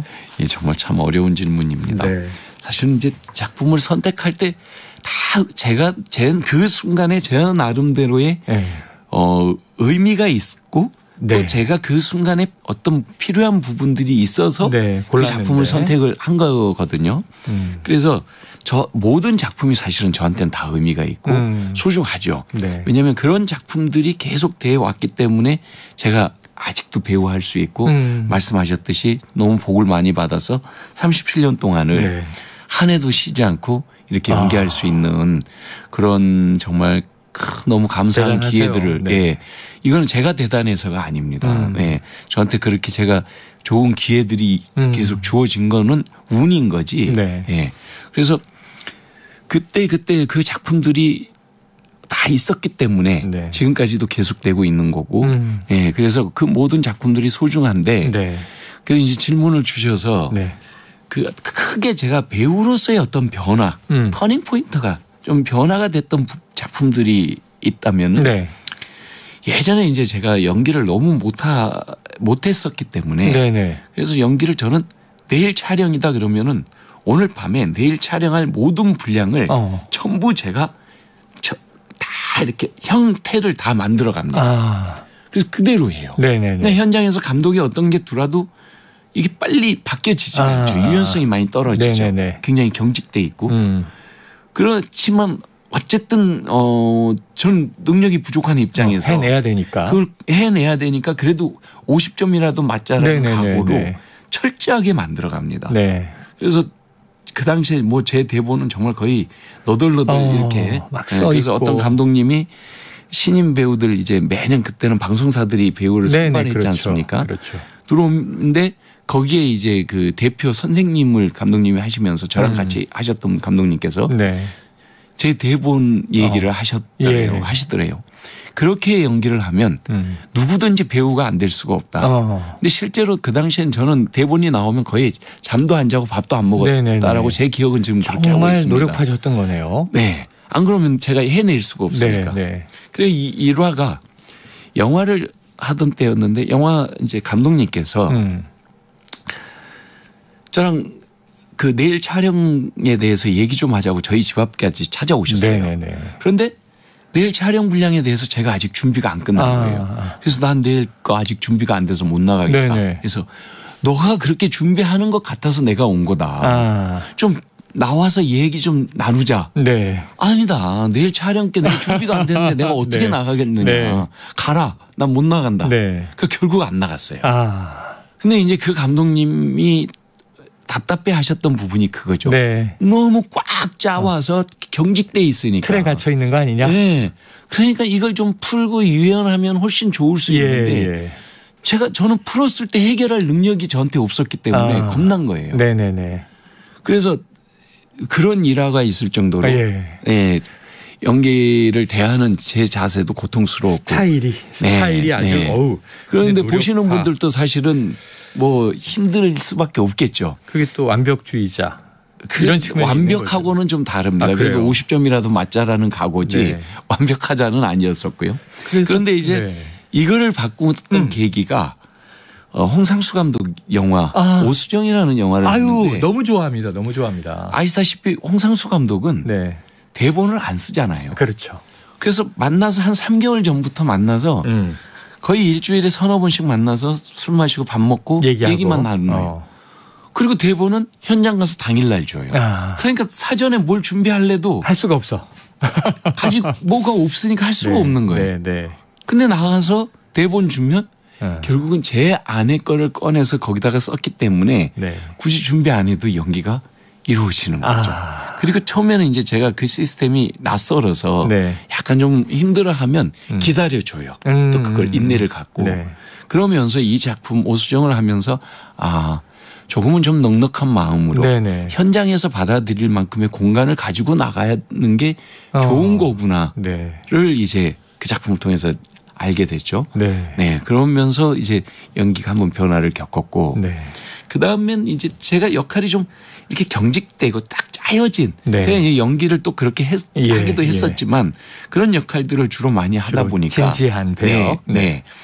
제가 이제 선택할 수 있는 폭이 너무 자꾸 좁아지는 거예요. 근데 그때 이제 제가 같이 제 매니저를 하던 친구한테 야, 나 그때 한참 그 지붕 뚫고 하이킥이 전에 시트콤 시대. 예. 그 하이킥 시리즈가 있었죠. 네, 시리즈가 있었죠. 맞아요, 하이킥이 맞아요. 1편이 있었고 그다음에 그 앞에 산부인과라든지 이런 시트콤들이 산부인과 있었고 근데 그런 어떤 코믹한 연기 새 남자 새 여자 그런 것들을 좀 해보고 싶은 생각이 있는 거예요. 야, 나도 저런 거 한번 해봤으면 좋겠다 하는데 너무 감사하게도 한 6개월도 안 됐는데 그 감독님한테 연락이 온 거예요. 그래요. 하이킥 2탄을 들어가는데 하겠느냐고. 무조건 한다고 말씀드려. 근데 이제 그렇게 해서 기다리는데 자꾸 조금 뒤로 이렇게 편성이 밀려지고 있다는 거예요. 나는 1년도 기다리고 2년도 기다리고 3년도 기다릴 수 있으니까 아무 걱정하지 마시고 나만 여기에서 빼지만 말아 주시라고 몇 년이 됐든 다 기다릴 수 있다. 이러면서 하는데 그 작품을 하게 됐죠. 거기서 주얼리 정이 되신 거잖아요. 그러면서 이제 좀 배우로서 캐릭터의 넓이가 좀 많이 넓어지게 됐죠. 이 시트콤이 참 많은 배우들을 나쁘게 보면 망가뜨리는데 좋게 보면 완전히 새로운 또 이미지를 끌어내서 그 이순재 선생님이 또 야동 순재가 되기도 하고. 그렇습니다. 지붕 뚫고 하이킥. 정말. 오수정 얘기는 그럴 수 있겠구나 생각도 들고. 그 이후에 이제 점점 풀려나가네요. 자, 배우 생활 37년 거의 40년 돼 가시는데 여전히 지금도 오늘도 느끼는 에너지가 전진하고 계시구나. 이게 귀감이 될 것 같고요. 후배들에게. 또 참 겸손하시다는 생각도 들고요. 이 앞으로 꼭 해보고 싶은 배역이나 활동, 목표가 있으시다면 어떤 건지 어떤 변신을 또 꿈꾸십니까? 그런 어떤 배우로서의 디테일한 부분들, 세세한 부분들에 대한 생각은 가지고 있지 않고요. 다만 정말 제가 외울 수 있고 걸을 수 있는 한은 배우로서 존재하고 싶다라는 이 바람이 가장 큰 거죠. 그러기 위해서 하는 거고 지금 아까 뭐 겸손하다는 말씀을 주셨는데 그건 절대 아니고요. 실제로 이 배우라는 직업은 갈수록 어려워지는 거지. 그래요? 갈수록 알아지는 건 아닌 것 같습니다. 그래서 하면 할수록 어렵고 하면 할수록 해야 될 것들이 많아서 힘든 거죠. 그래서 지금도 이렇게 연극을 제가 할 수밖에 없는 이유도 제가 항상 부족하기 때문에 더 배우로서 제가 조금이라도 나아가기 위한 저의 몸부림 중에 하나인 거고 그런 거죠. 그래서 가장 큰 저의 바람은 역시 제가 외울 수 있고 걸을 수 있는 한은 배우로서 꼭 배우로서 살아가고 싶다라는 거. 그게 제 목표이고 계획이고 그렇습니다. 무대이든 텔레비전이든 영화든 이 세 가지를 뭐 이미 다 하고 계셨고요. 해오셨으니까. 자, 이제 설 명절입니다. 끝으로 오늘 너무 정말 그 인생 드라마 이야기를 쭉 들은 느낌인데 청취자분들에게 좀 어떤 메시지를 남기고 싶으십니까? 제가 뭐 감히 메시지 드릴 상황은 아니고 이제 내일부터 본격적으로 우리 구정 연휴 들어가지 않습니까? 고향에 방문하신 분들도 계실 거고 이럴 텐데 코로나 때문에 많이 좀 힘들고 여러 세계적으로 좀 상황도 뭐 여러 복잡하고 그래서 또 요즘 물가들도 많이 오르고 여러 힘드신 분들이 많은 거 알고 있습니다. 네. 저도 또 제가 장사를 해보니까 이 부분이 보통 어려운 부분이 아니구나. 그래서 많이들 힘드실 텐데 이번 명절 기간만이라도 다 잊어버리시고 다 내려놓으시고 가족들 만나서 정말 즐겁고 행복한 시간 보내시기를 그렇게 보내셨으면 좋겠습니다. 정말 한 번쯤은 그냥 세상으로부터 들리는 소리 다 끄시고 온전히 가족들하고 집중해서 즐겁고 행복한 시간 보내셨으면 좋겠습니다. 알겠습니다. 자, 오늘도 이 인터뷰 마치면요. 바로 영국 공연을 가셔야 하는 정보석 배우님입니다. 자, 오늘 시간 내주셔서 감사드리고요. 지금까지 배우 정보석 씨였습니다. 고맙습니다. 감사합니다. 복 많이 받으십시오.